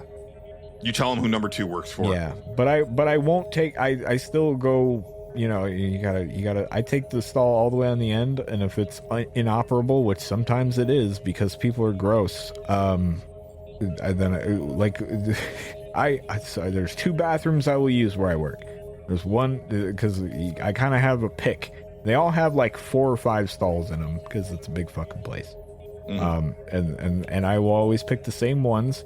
And okay, all right, here we go. This is good space talk right here. All right, in certain stalls in our bathrooms where I work, there are these little like rubber gel things in the top like corner of them, like stuck in between like the dividers or whatever. I don't know what the fuck they are. I don't know how to explain it. It looks like you remember those like weird rubber things that sometimes they put in the fucking bottom of urinals for some goddamn reason. This is another reason I don't use a goddamn urinal. It's fucking weird. But like, okay, it looks like that just folded up and put in like the crease in between the wall and the divider. And they're I think all I've over seen that the place. before. I don't know what they are, what they do. I think maybe it's to like absorb shock, like if you slam the door or something, maybe. But it's also like bolted in to the door. Like it's not like there's like a piece of metal that is screwed in to the wall and into the divider, and that is what holds these 2 things. Like unless it's very bendy and I don't know about it being bendy, that seems weird that it would have that kind of give. Right? I don't know. And this is and sometimes when I go to the bathroom, I will just stare at that and go, why is it here? What does it do? And I don't know who to ask about it. There's nobody I can. I've floated the question to people I work with every now and then. I'm like, what is that? And they're like, I don't know. Like, cool, thanks, great. Nobody knows. I need to find a maintenance man and just be like, you tell me what this is. Next, you know what? I'm gonna one of these days I'm gonna encounter one in the bathroom. And I'm like, listen, I know you're washing your hands right now, but I really have an important question for you. And then they're probably going to look at me and go, I don't know why that's there. And I'm going to go, all right.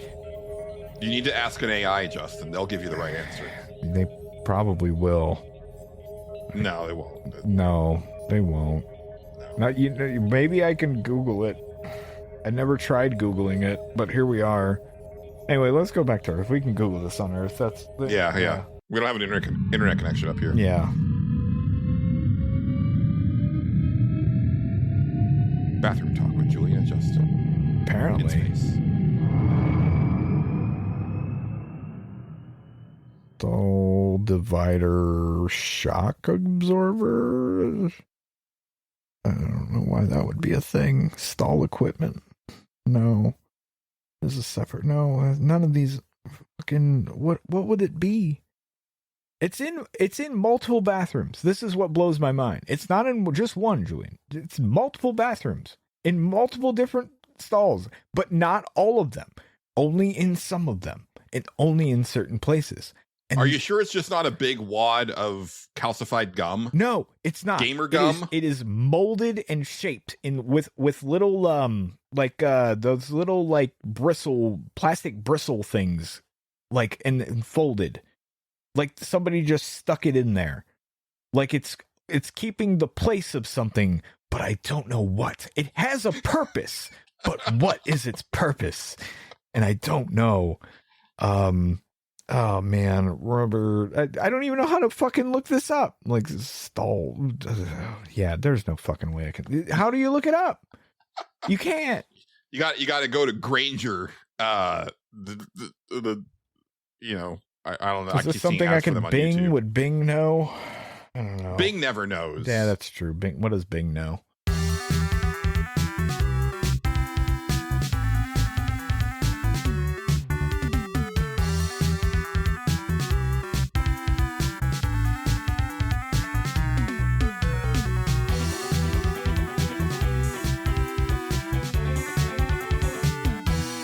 I can talk about this. I don't know how interested you will be, Justin. Okay. But it was a thing that I did, and I thought I'd talk about it. Last Sunday, me and friend of the show, John Gholson, spent the whole day in the movie theater. Oh, that's fun. Well, not the whole day. That's but fun. We watched 3 movies. That's a long time. Yeah. Yeah. Like we started, like the first showing was 10:30. Nice. And then we watched 3 movies. So I haven't done that since like back when I was working at the landfill, when I would work night shift, which was like 6 p.m. to 6 a.m. I would work, I think it was 2 night shifts, and then I had to work day shifts the rest of the week. Okay, that's weird. So it was a thing where I would like try to stay up and go to bed around like 7 or 8 the following evening. And so a lot of times I would hang out with my friend Shanna because she was stay at home housewife. Yeah. And she was bored, and Joe was working, and so I would just hang out with her. Right. But sometimes like I would just like hang out in the movie theater. Right. And I think the last time I remember doing that was I watched Dance Movie, which is like one of the Wayans, not brothers. It was like one of the kids, not another teen movie or some shit kind of thing. Yeah, I believe I remember that. I watched that. I watched Terminator Salvation, which I fell asleep for part of. Yeah. And then Drag Me to Hell. And then I dragged myself home and into bed. Yeah, that sounds right. John, basically, like, he had passes for South by. Okay. And then, like, he had some health issues that kept him from getting to go. And he was like, fuck it, I'm just going to do my own, like, South by. Yeah. And so we went to go see Mickey 17, starring Robert Pattinson. Okay. And then Monkey, which is a horror comedy movie based on a Stephen King short story. I've seen the previews for that, yes. And then Black Bag, which is a Steven Soderbergh directed, like, just really tense, like, spy movie. Okay. Which that one we both went in like sight unseen, like neither of us had seen the trailer. Yeah. He was like, it's Steven Soderbergh. I've never seen a bad movie by him. It's been getting good reviews. Sure. So why not? I was interested. Mickey 17 was one I really wanted to see. I'd seen the trailer, a little bit ago. Yeah. It's like a near future type thing where they came up with cloning technology. It's like they basically can like 3D print a human Okay. and upload like their memories into the new clone. So it's Ghost in the Shell. Got it. Is that how they do it in Ghost in the Shell? Yeah, it's kind of like you get a new body and then they sort of implant the memory into the thing. Like that's kind of the whole thing. It's a very cyberpunk thing, really. Yeah. But in Ghost in the Shell, you're an android, right? Like, yeah, it's kind of like you can have different bodies and stuff, but your consciousness is like almost like almost like a hard drive type thing, and that's how they switch bodies back and forth. It's not like cloning exactly, but like right. I always like simplify the concept of like that sort of thing. Like, oh yeah, we can switch bodies and do whatever. I'm like, okay, Ghost in the Shell, got it. All right, right, yeah. Yeah, I mean, here it's like a perfect, organic copy, right? Sure. Like, okay, so this is more organic than. Yes. Okay, got it. But basically, of course, with this technology, there was like all this like ethical and religious like concerns about it and whatnot. But there was there's been expeditions looking for like a new planet to settle because Earth is fucked. Yeah. So, this failed politician who is actually heading up like a new expedition to like a new world says, hey, why don't we use it on this expedition, and we'll only use it in space and we'll test it in space, basically. So it's like the only one of these like three like printer that's like being used, and it's only for this specific role, which is called an expendable. Okay. And Mickey is the only person who signs up to be one, and the reason that he does it is because he's running from like a loan shark. All right. And basically is about to get killed. Yeah. For not being able to pay back the money. And he's like, there's nowhere that I can run. I need to get to space, and the only way that I can get there, like I don't have any skills. Right. Like I'll sign up to be an expendable. He doesn't even like read the paperwork. Yeah. And they're like, you read the paperwork, right? He's like, yeah. And they're like, well, okay. But basically what it is that he's expendable, right? Like they will put him on the roughest jobs. And also like, it's interesting because like very quickly it goes from, oh, we're going to put you in the tough jobs to, oh, you're our guinea pig now. Great. So, we're just going to like subject you to like BioShock levels of like science fuckery. Yeah. Because we can. Right. And because, we'll just print you out another one after you die. Yeah. Right. Like literally like they have him like, do like quote unquote maintenance on the ship while they're en route. And they're like, hey, Mickey, like I mean, you probably figured it out by now, but you're actually out there to test like the effects of radiation on the human body. So what I need you to do is tell me like what you're feeling. We want to know, how long it is before like you lose eyesight. How long before your skin starts to burn, and obviously, how long until you die. Yeah. So if you could just do us a favor and kind of let us know, what's going on. And then they're like, hey, Mickey, we need you to like take off your gloves so we can see what's going on with like your body exposed to like space. Yeah. Like that type of shit. Okay. And they're constantly uploading like backups of his memory to this hard drive. So all right, like he's remembering all of these experiences, and he remembers like these sensations of dying over and over and over. They're en route to this like new planet. They've never been there before. Like no one's ever landed there. So it's like two parts to the movie. It's like the trip and then them landing on the planet. Right. So I will say, Robert Pattinson, he's a really great actor. Surprisingly, yeah. Right? I really liked him in Harry Potter, and then I think the problem with like Twilight was that those are just badly written, badly directed movies. Basically, yes. And he kind of got the raw. He got the Star Wars prequel raw deal, where it's like good actor just saddled with like bad product. Yeah, but at the same time, those movies were so popular that he got a lot of roles for being in them, though. You know what I mean? Like, yeah. So he avoided like the trap that like the guy who played Jacob did. Yeah. Right. Like he actually had a career. Right. After those movies. And it wasn't like Hayden Christensen or anything where like, oh no, nobody sees him as, they only see Edward or whatever. It was somehow he got free of that. He got him and Kristen Stewart both did, really, honestly. Yeah, that's true. Yeah. somehow those two like actually went on and did some shit. Like, Yeah. God bless them. And I'd say this is probably like my favorite of his roles that I've seen him in. Like, he does a really great job. He's really like, because he's doing kind of like this, like, kind of talking like this type of, like very like, of a certain place in America type voice. Sure. But like it works, and like he's very like you're rooting for him like from the jump, right? And you're just like kind of floored by the shit they're doing to this guy, Right. But the other part of it is that Mark Ruffalo is playing the failed politician who's in charge of this expedition. Okay. And it took me probably longer than I would like to admit to understand what he was doing, which is, this is Mark Ruffalo doing his like takedown of Trump. Sure. And like there's certain like affectations he does with like his line delivery and stuff like that. And they have him like fitted with like these like fake teeth that make his whole face look like a little weird. And he and his wife are really weird. Like they announce like almost right away, hey, we're on serious rations until we get where we're going. So we need to conserve calories, which means no sex, on this trip. But they're totally banging all the time. Yeah. Like they're all over each other, and it's really weird. It's not where they're all over each other. It's weird in the way they're all over each other. Okay, sure. And there's also like elements of like, you want to get to you want to be on this expedition because you want to like turn like the women of this crew into your harem to like populate this new planet. Oh, good. Yeah.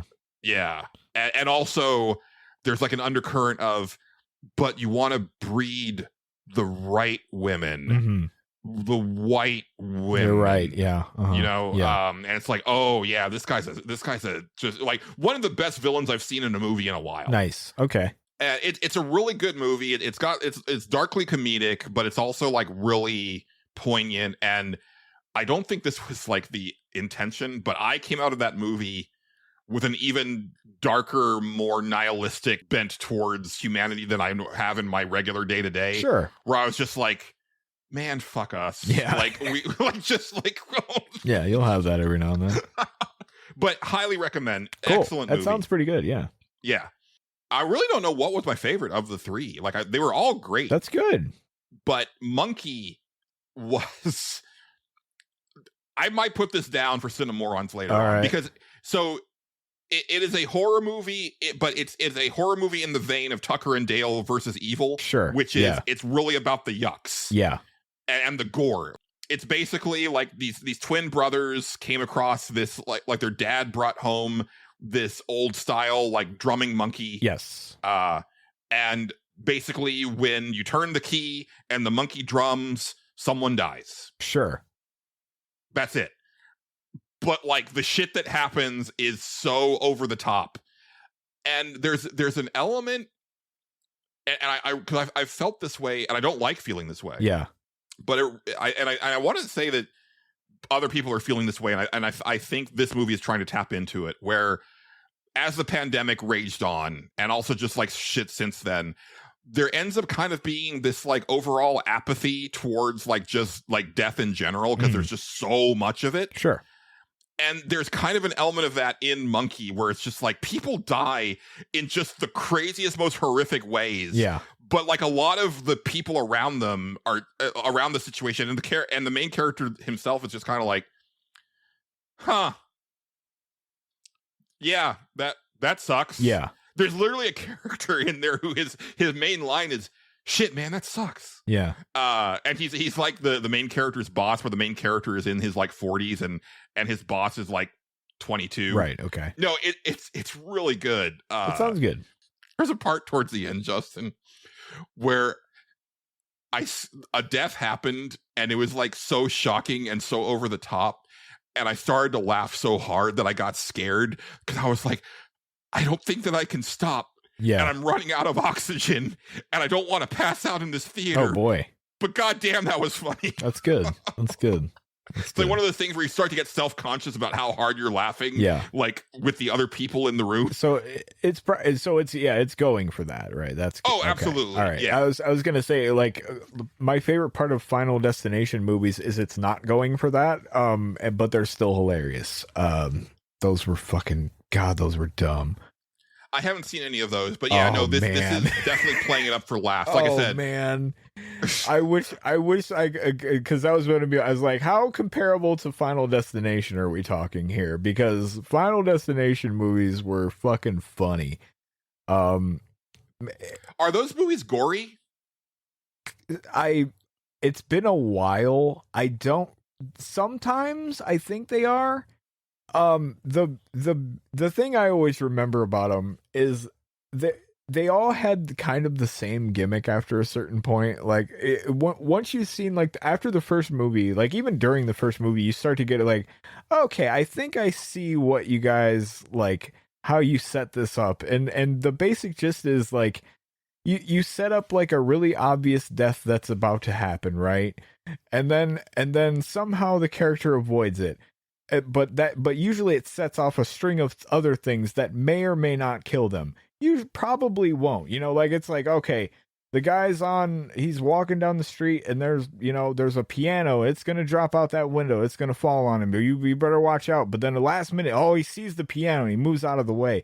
But he moved into the street, so there's this truck coming. Here comes this truck. That truck's gonna hit him. Oh, you watch, it's gonna hit him. And then like, but no. He sees that and he dodges out of the way. And then there's the car. Oh, he dodges all these cars. Oh man, he's living. And then like a fucking attack helicopter like crashes into him at the end, because it's always the thing like you didn't see coming. And I'm just like, this is ridiculous to a point that I really appreciate. Like they're dead serious when they're doing it, but it's comical. Like, I don't know how to explain it. It's wild. Yeah, this is definitely going way more for laughs, and it's super gory. Good. That's the perfect. First person that dies gets stuck with a harpoon gun in their gut, and then when the harpoon retracts, it just takes their intestines out. Good. Good stuff. Good stuff. Yeah, and like I said, it's very much like Tucker and Dale versus Evil, which is just like way over the top gore. Yeah. And the character, it's mainly about the character's reactions to what's going on that really sells it. Yeah. In Tucker and Dale, it's just their like exasperation of like, why are all these teenagers trying to like commit suicide on our property? Right. And then in Monkey, it's more of just like, holy shit, man, that happened. Right. Anyway, Yeah. We're just gonna go about our lives. Yeah. And then the last movie, like I said, Black Bag, yeah. Which is just a really tense modern day spy movie. And that I found I love spy shit. Yeah, it's good. But like, I haven't really seen a lot of like modern spy shit, unless you count like what I call like the super spy genre, like where it's like they're just doing like superhuman shit, like, the Bourne movies, Salt starring Angelina Jolie. I think there was another one that I can't think of like right off the top of my head, where it's just like they're doing like, so like they're basically superheroes, but they're spies, right? Like, yeah. But this is definitely not that. This is very grounded. It's Michael Fassbender and Kate Blanchett. They're married. Okay. And they're all these characters work for SAS in London. And I think the main thing is that like Fassbender's character, he hates people lying to him, which is kind of funny. Yeah, right.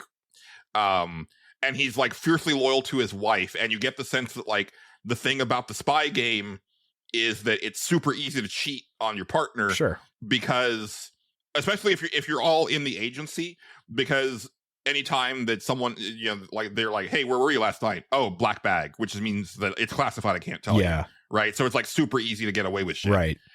He's looking for like a particular program at first, but then it kind of spirals out into, oh, we've got like a mole. And so it's him trying to ferret out the mole. Okay. And, keep in mind that like these are his friends and colleagues, and also his wife is pretty heavily implicated as a possible mole. And it's like, he's super loyal to her, but also it's like, but he's so bound to duty that you kind of get the sense like he wouldn't hesitate. Right. Which is kind of an interesting like part of his character. The only other actor that I recognized was the guy who's the really awesome paladin from Dungeons and Dragons: Honor Among Thieves that came out a couple years ago. Right. He's also in Bridgerton, but I don't have Netflix, so I know him as the really cool paladin. There you go. A dude who is like unfairly handsome. It's you see some people where it's just like, no, Yeah. you're not allowed to look like that. People don't look like you. It's not. You're just making it worse for everybody else on the planet. Yeah. Yeah, but there they are. Yeah. Just looking incredible. What are you gonna do? But no, it's just a really well written, very tense, Oh, I love spy stuff like thriller. that. Yeah, that sounds good. Yeah. It's really well done. Yeah. And not much to say about it because it's like it's really one of those movies where it's like you just kind of have to experience it. It really kind of just like how we decided to go see it. It's like it's Steven Soderbergh. It's a really good cast. There you go. Yeah. There you go. And like I said, I don't really know which one was my favorite. I'm kind of leaning towards Monkey only because I keep thinking about it. That might be it. Yeah. But no, really recommend all of those movies. And it was a really fun day. That sounds like a fun day. Yeah. Yeah. We stopped we took a break for lunch between the second and third movie, and there was like some places right around the theater, and one of the John was like, okay, here's this Indian place, here's this Cuban place, and here's this Cajun place. And I'm like, those all seem way too exotic for Julian, but I'll go Cajun because I've had gumbo before. Sure.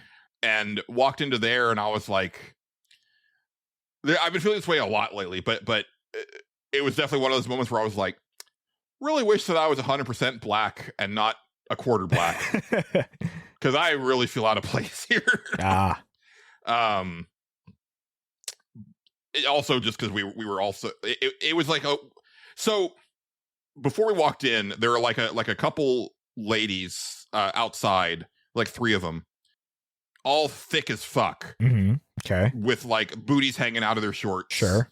Like cleavage just out there. And I was like, huh.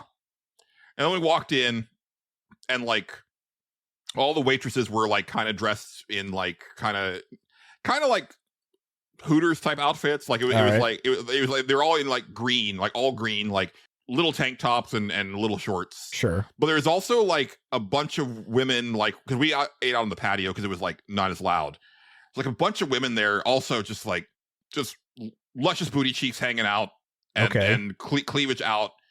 And after we went home and everything, I texted John and I was like, so that place was like a hangout for escorts, right? He's like, no, I think it was just club gear. And I was like, John, it was 3:00 on a Sunday. Yeah. And then he looked into it, and apparently like that particular place, like at 4:00 they have like it's their Sunday service. It's like a thing. And it's like they have like live music and MC and like it kind of like pops off. And we just happened to leave right before that happened. Right before it happened. Yeah. Okay. Yeah. That makes sense. Yeah. Okay. So like it like kind of turns into a club in the middle of a Sunday. Yeah. Why not? That's cool. But yeah, food was excellent. That sounds good. Yeah. Bomb ass chicken and waffles. Oh, okay. They were serving brunch. Right. Yeah. But yeah, that was me and John Gholson's day at the movies. That sounds good. Sounds good. It was very good. Yeah. I will say that is one thing that I think is going to be a unrealized advantage of being forced back into the office is that it's probably going to force me to break my self-imposed agoraphobia.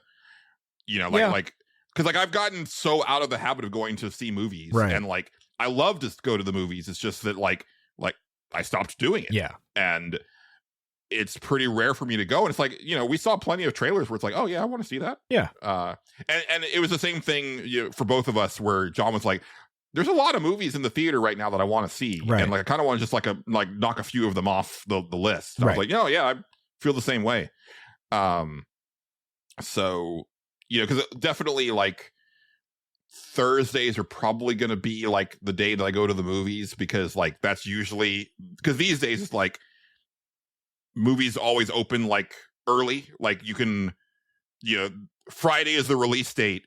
but then you can usually go to a Thursday evening show because they stopped doing midnight shows. Oh, did they really? Okay.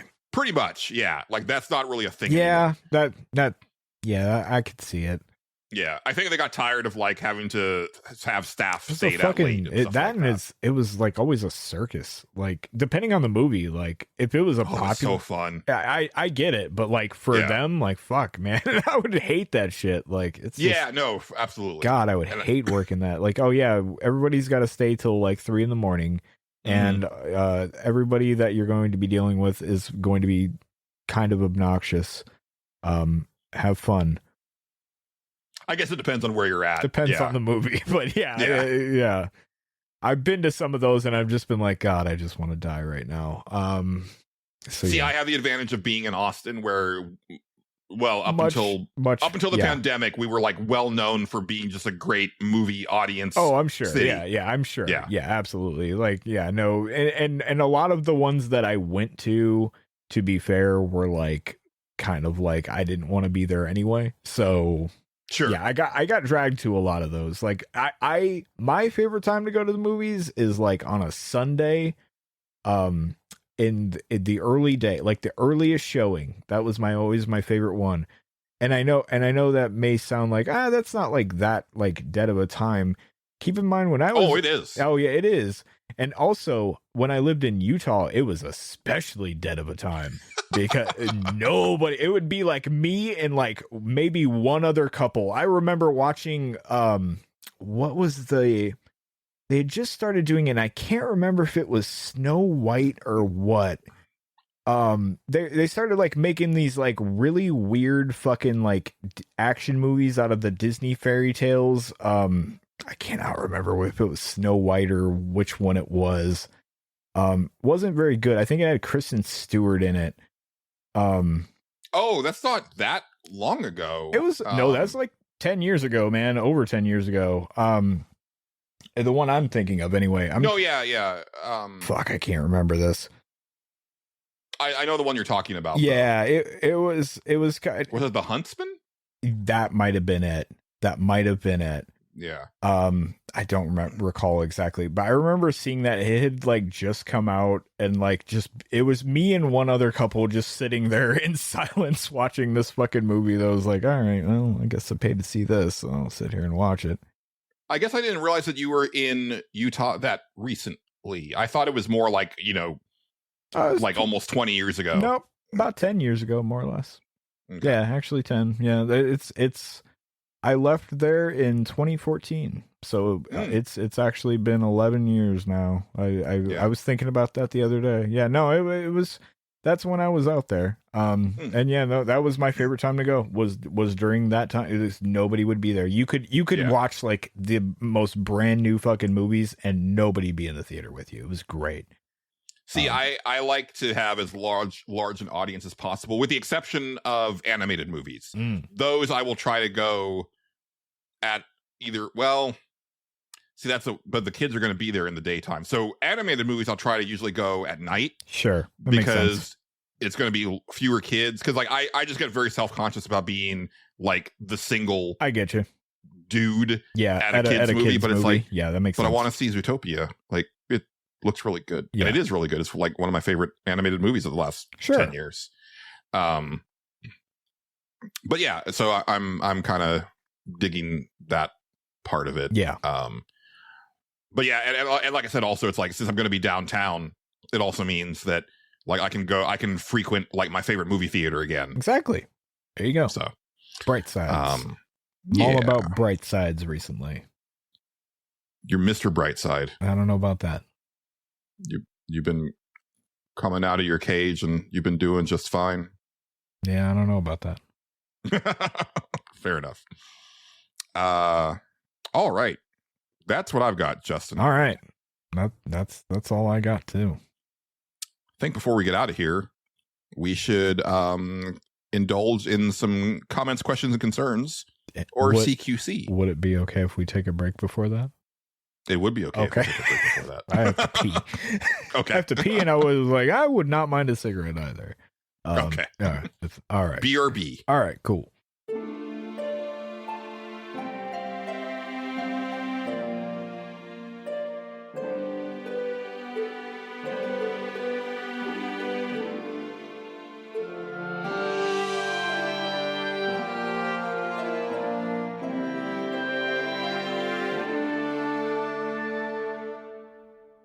And now, a word from our sponsors.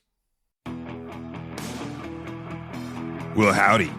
I'm Stone Whitman to tell you more about Rugged Man Deodorant.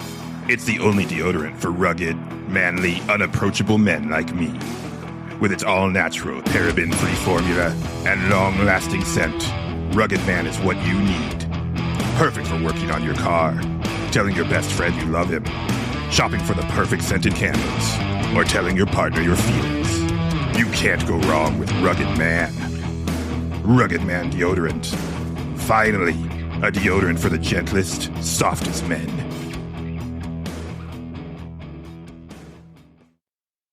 All We're right. back just in time. Am I? I mean, it's that time, Oh, okay, good. isn't it? Oh yeah. Yeah, it is that time, I guess. Yeah, it is Scouser Day. So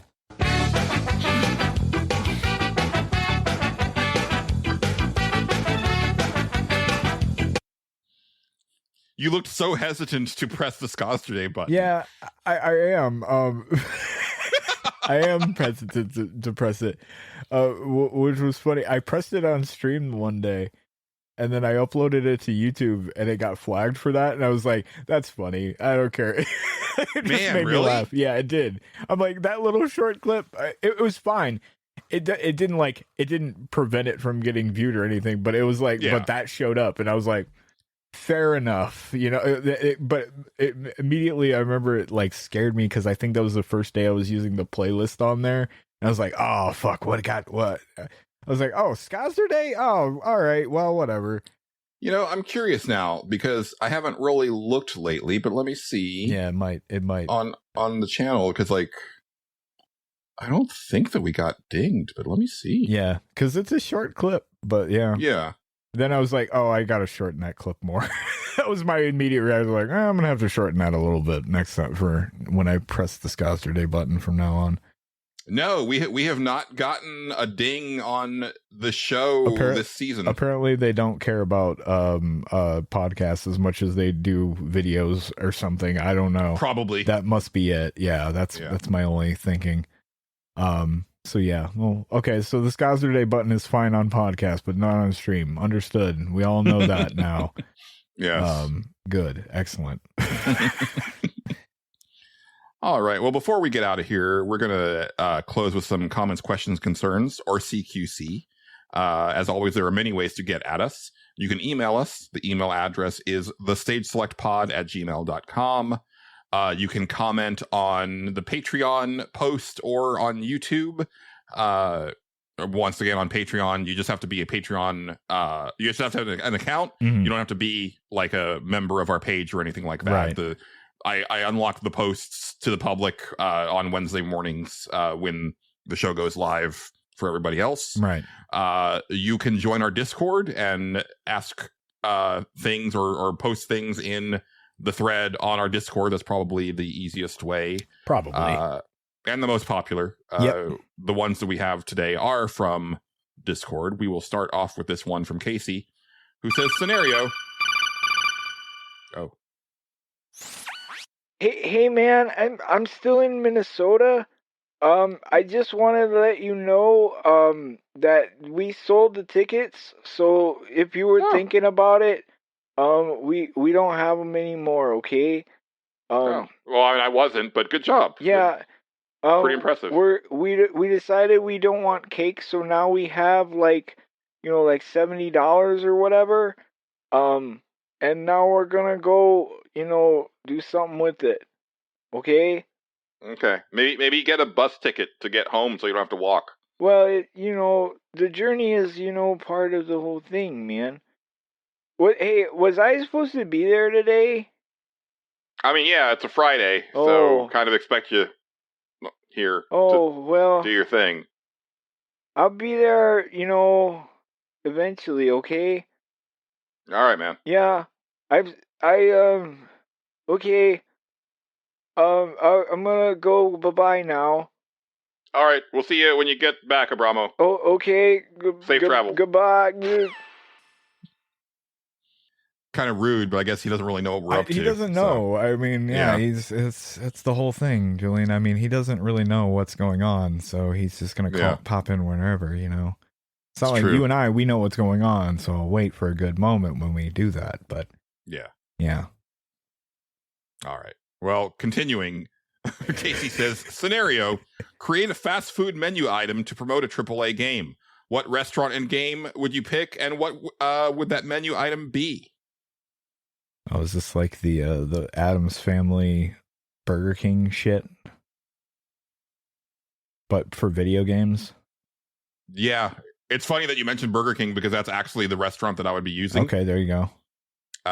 It would be for, I guess, let's say upcoming games. So I guess I'll pick like the third part of Final Fantasy VII Remake. Okay, yeah. And it would be the Behemoth Burger. It would or the Behemoth Whopper. Okay. It would be a 4-patty Whopper on a purple bun. Oh man, yeah. They always do the fucking weird colored buns. Only Burger King wants to do that. Yeah. They should probably stop because what happens is that you take a shit and then you're like, what's wrong with me? I've heard the stories, and I refuse to partake in anything colored like that. It's like when they made the colored ketchup. Do you remember that little fucking brief period of history where they were just like, hey, what if we just made ketchup like blue? Like, and I was like, no, absolutely fucking not. And I think the rest of the world was the same as me. It was fun for like a month and then fucking stop. Anyway, that's my rant about colored ketchup. Thank God they quit doing that. It should be red. It's weird. This is a tough one. I'm trying to think of game. Let's see. What are upcoming games? What's a good upcoming game? Just give me anything. I'll think of something for it. Just start shooting. Grand Theft Auto 6. Oh, Grand Theft Auto 6. Okay. That's not that you'd probably just go to McDonald's. And it let's see, it's in Florida. Oh, well, if it's in Florida, you may not want to go to McDonald's because you want to be tropical, and stuff like that. It's a, southern based thing. You don't want to, Kentucky's not south enough, so you can't do KFC. I feel like it's a Taco Bell. Taco Bell's probably the way you want to go there, right? Yeah. You want to and have some sort of box, the Grand Theft Auto, the Vice City, the Vice box. And it's got like I don't know, it has 6 tacos in it because it's Grand Theft Auto 6. There you go. Okay, what other games are there? Let's see. Mario Kart for Switch 2. Ooh, Mario Kart. Now that let's see what's popular here. I would say McDonald's for that. I think McDonald's is probably the bigger one that you could get to really promote that. That's pretty easy because you do mostly Happy Meal stuff because adults are really into Happy Meals now. I mean, and you have the cars in there. But if you want to cater to the adults who are also buying, who are adults and, you do all that, you have, probably some sort of chicken sandwich. And you call it like, the Koopa burger or something like that. But it's a chicken sandwich. Don't worry. It's still a burger, but it's a chicken sandwich. That's the gimmick. All right. What else you got? What else is there? Oh shit. Yeah, I know. I've been running out since I heard this. It has to be popular because that's yeah. I mean, that's the thing. That's the thing, right? It's tough because it has to be big.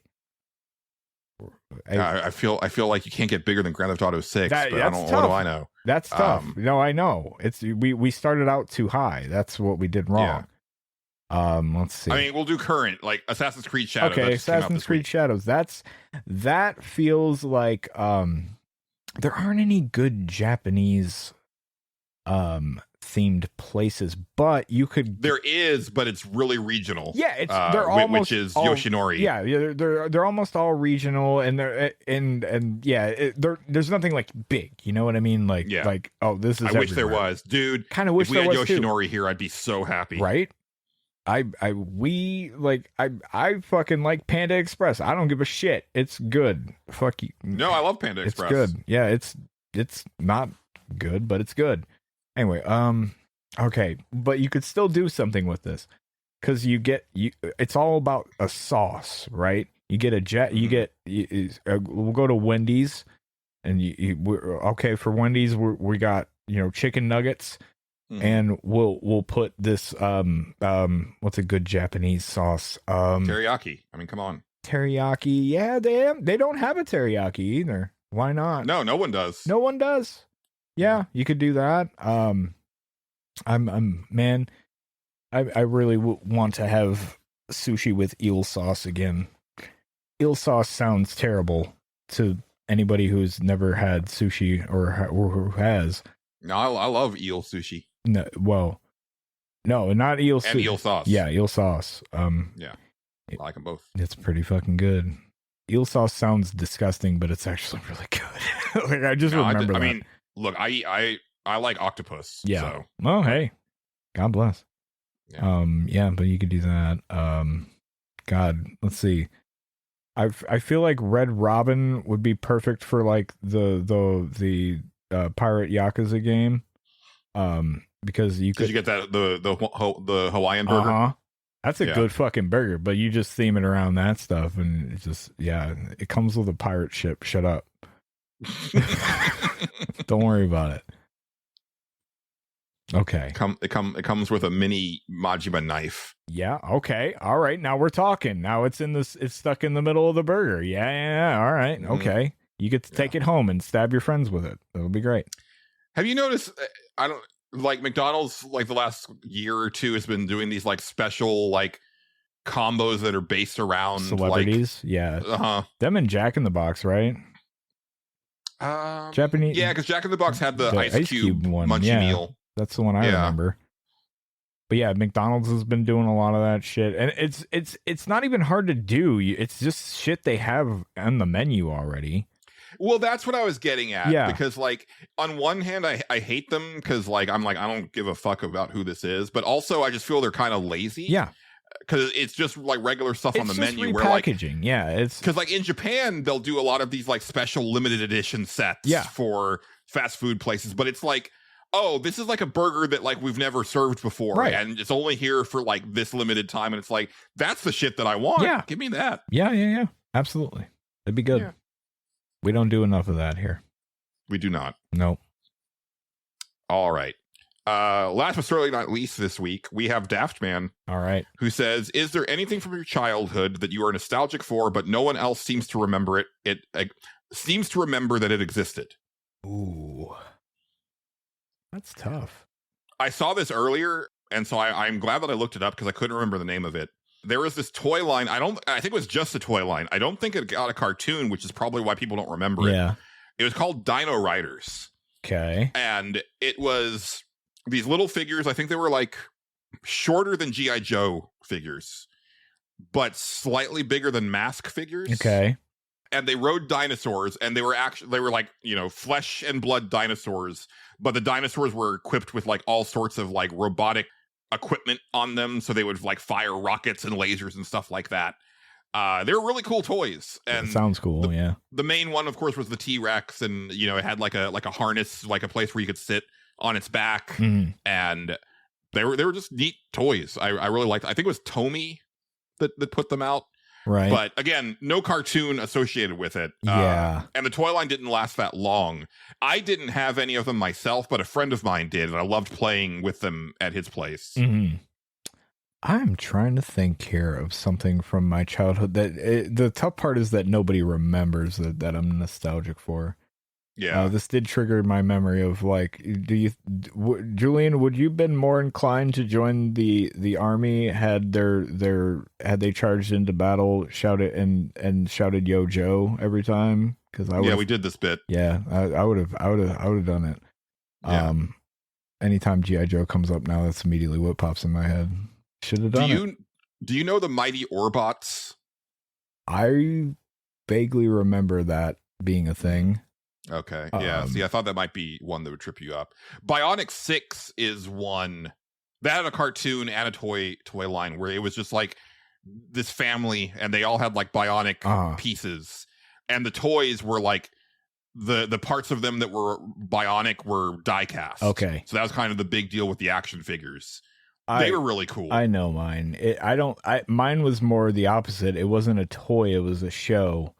And people probably remember it, but sometimes they don't, and that's VR Troopers. Yeah, I liked VR Troopers. VR Trooper. It was only out for a cup of coffee. Like it did not get very many episodes, that show. One of the greatest intros I've ever rewatched. They should have done more with VR Troopers. I didn't like it as much as Super Samurai Cyber Squad, though. Yeah, I didn't watch that one. I don't had Joey Lawrence's brother as the main character. Well, that's something.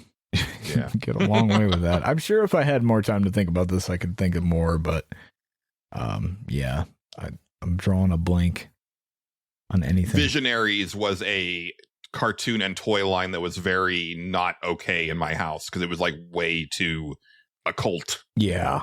I barely got away with He-Man shit. Right. Yeah, I could see that.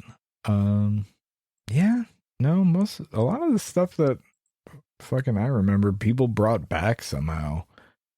So yeah. There you go. Yep. Asked and answered. Yeah. Give us more. We've got a couple more in there, but we'll save those for next week. Okay, we don't have a lot. I think that's a show, Justin. That's a show, probably. Yeah. Hopefully it was a better one than the last couple episodes. Oh, they're all been fine, I'm sure. Yeah, you never know. You never know. Who knows? Yeah. You can find us on the internet, Justin. You can find me at Tyrone Swift, at Tyrone Swift TV on YouTube and twitch.tv/Tyrone Swift for streaming. And when I do that, you planning on streaming Wanderstop this week or something else? Probably more WWE. There's a momentum there that I have to keep carrying forward, unfortunately. So we're all stuck with that. Have you started on Jacob yet? I actually kind of plan on doing that tomorrow. That's nice. I finished the one thing I was working on. And I'm like, I should do some more stuff in that realm, actually. So yeah. I know I've mentioned it before, but it is pretty crazy, and it tickles me to see people in your stream being like, hey, are you going to make this character? Or talking about how stoked they are that you made this character again. Yeah. Or like, oh, I've got this character doing this thing in my universe. Yeah, there's like, a lot of stuff. Yeah. It's a whole thing. It's a whole thing. That's it. And also I've like, since I started streaming that stuff, and when I post stuff on the game, I started putting my Twitch thing on there, and I've started to like get a few people from that. And I'm like, oh, okay, there's a momentum here. I need to keep carrying this forward for at least a little while longer. So this is the path. This is how Justin ends up becoming a WWE video game content creator. Yeah. Yeah, we'll see about that, but you never know. You can find me on Blue Sky. Just search for Julian Titus. I'm also on the other place, but I don't really spit. That's really my HoloLive repository. There you go. You can find the show on Twitter at Stage Select Pod. Thanks as always to the wonderful Megan McDuffie and for our theme song and interstitial tracks. Thanks to friend of the show John Gholson for being our announcer and providing us with our artwork. But that's going to do it for this edition of the Stage Select. I've been Julian Titus. He's been Justin Ham. We've been the Stage Select. Signing off.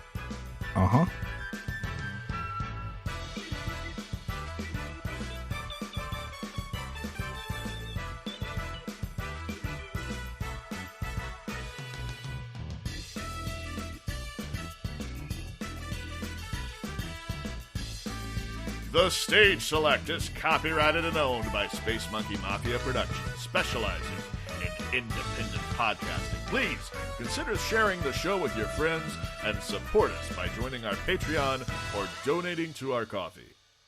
Thank you, and good night.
Why is everybody saying Bogos Binted? I don't know what that means.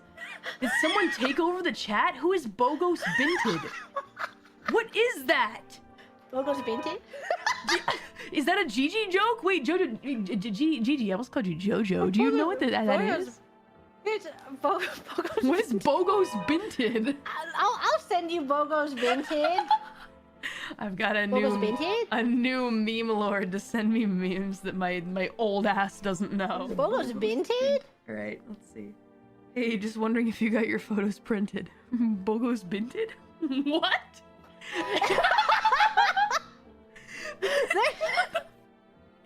I know, they're so dumb. And then people did voiceover videos of like an alien going, Bogos Binted? Hey, just wondering if you got your photos printed? Bogos Binted? What? Is that why people are saying that after I say alien? I'm confused. Oh, that changed my life, Gigi. Thank you. I know, it makes no sense.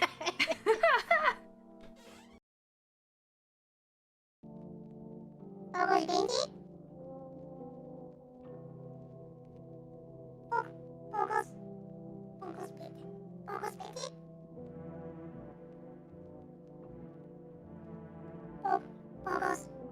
Bogos Binted?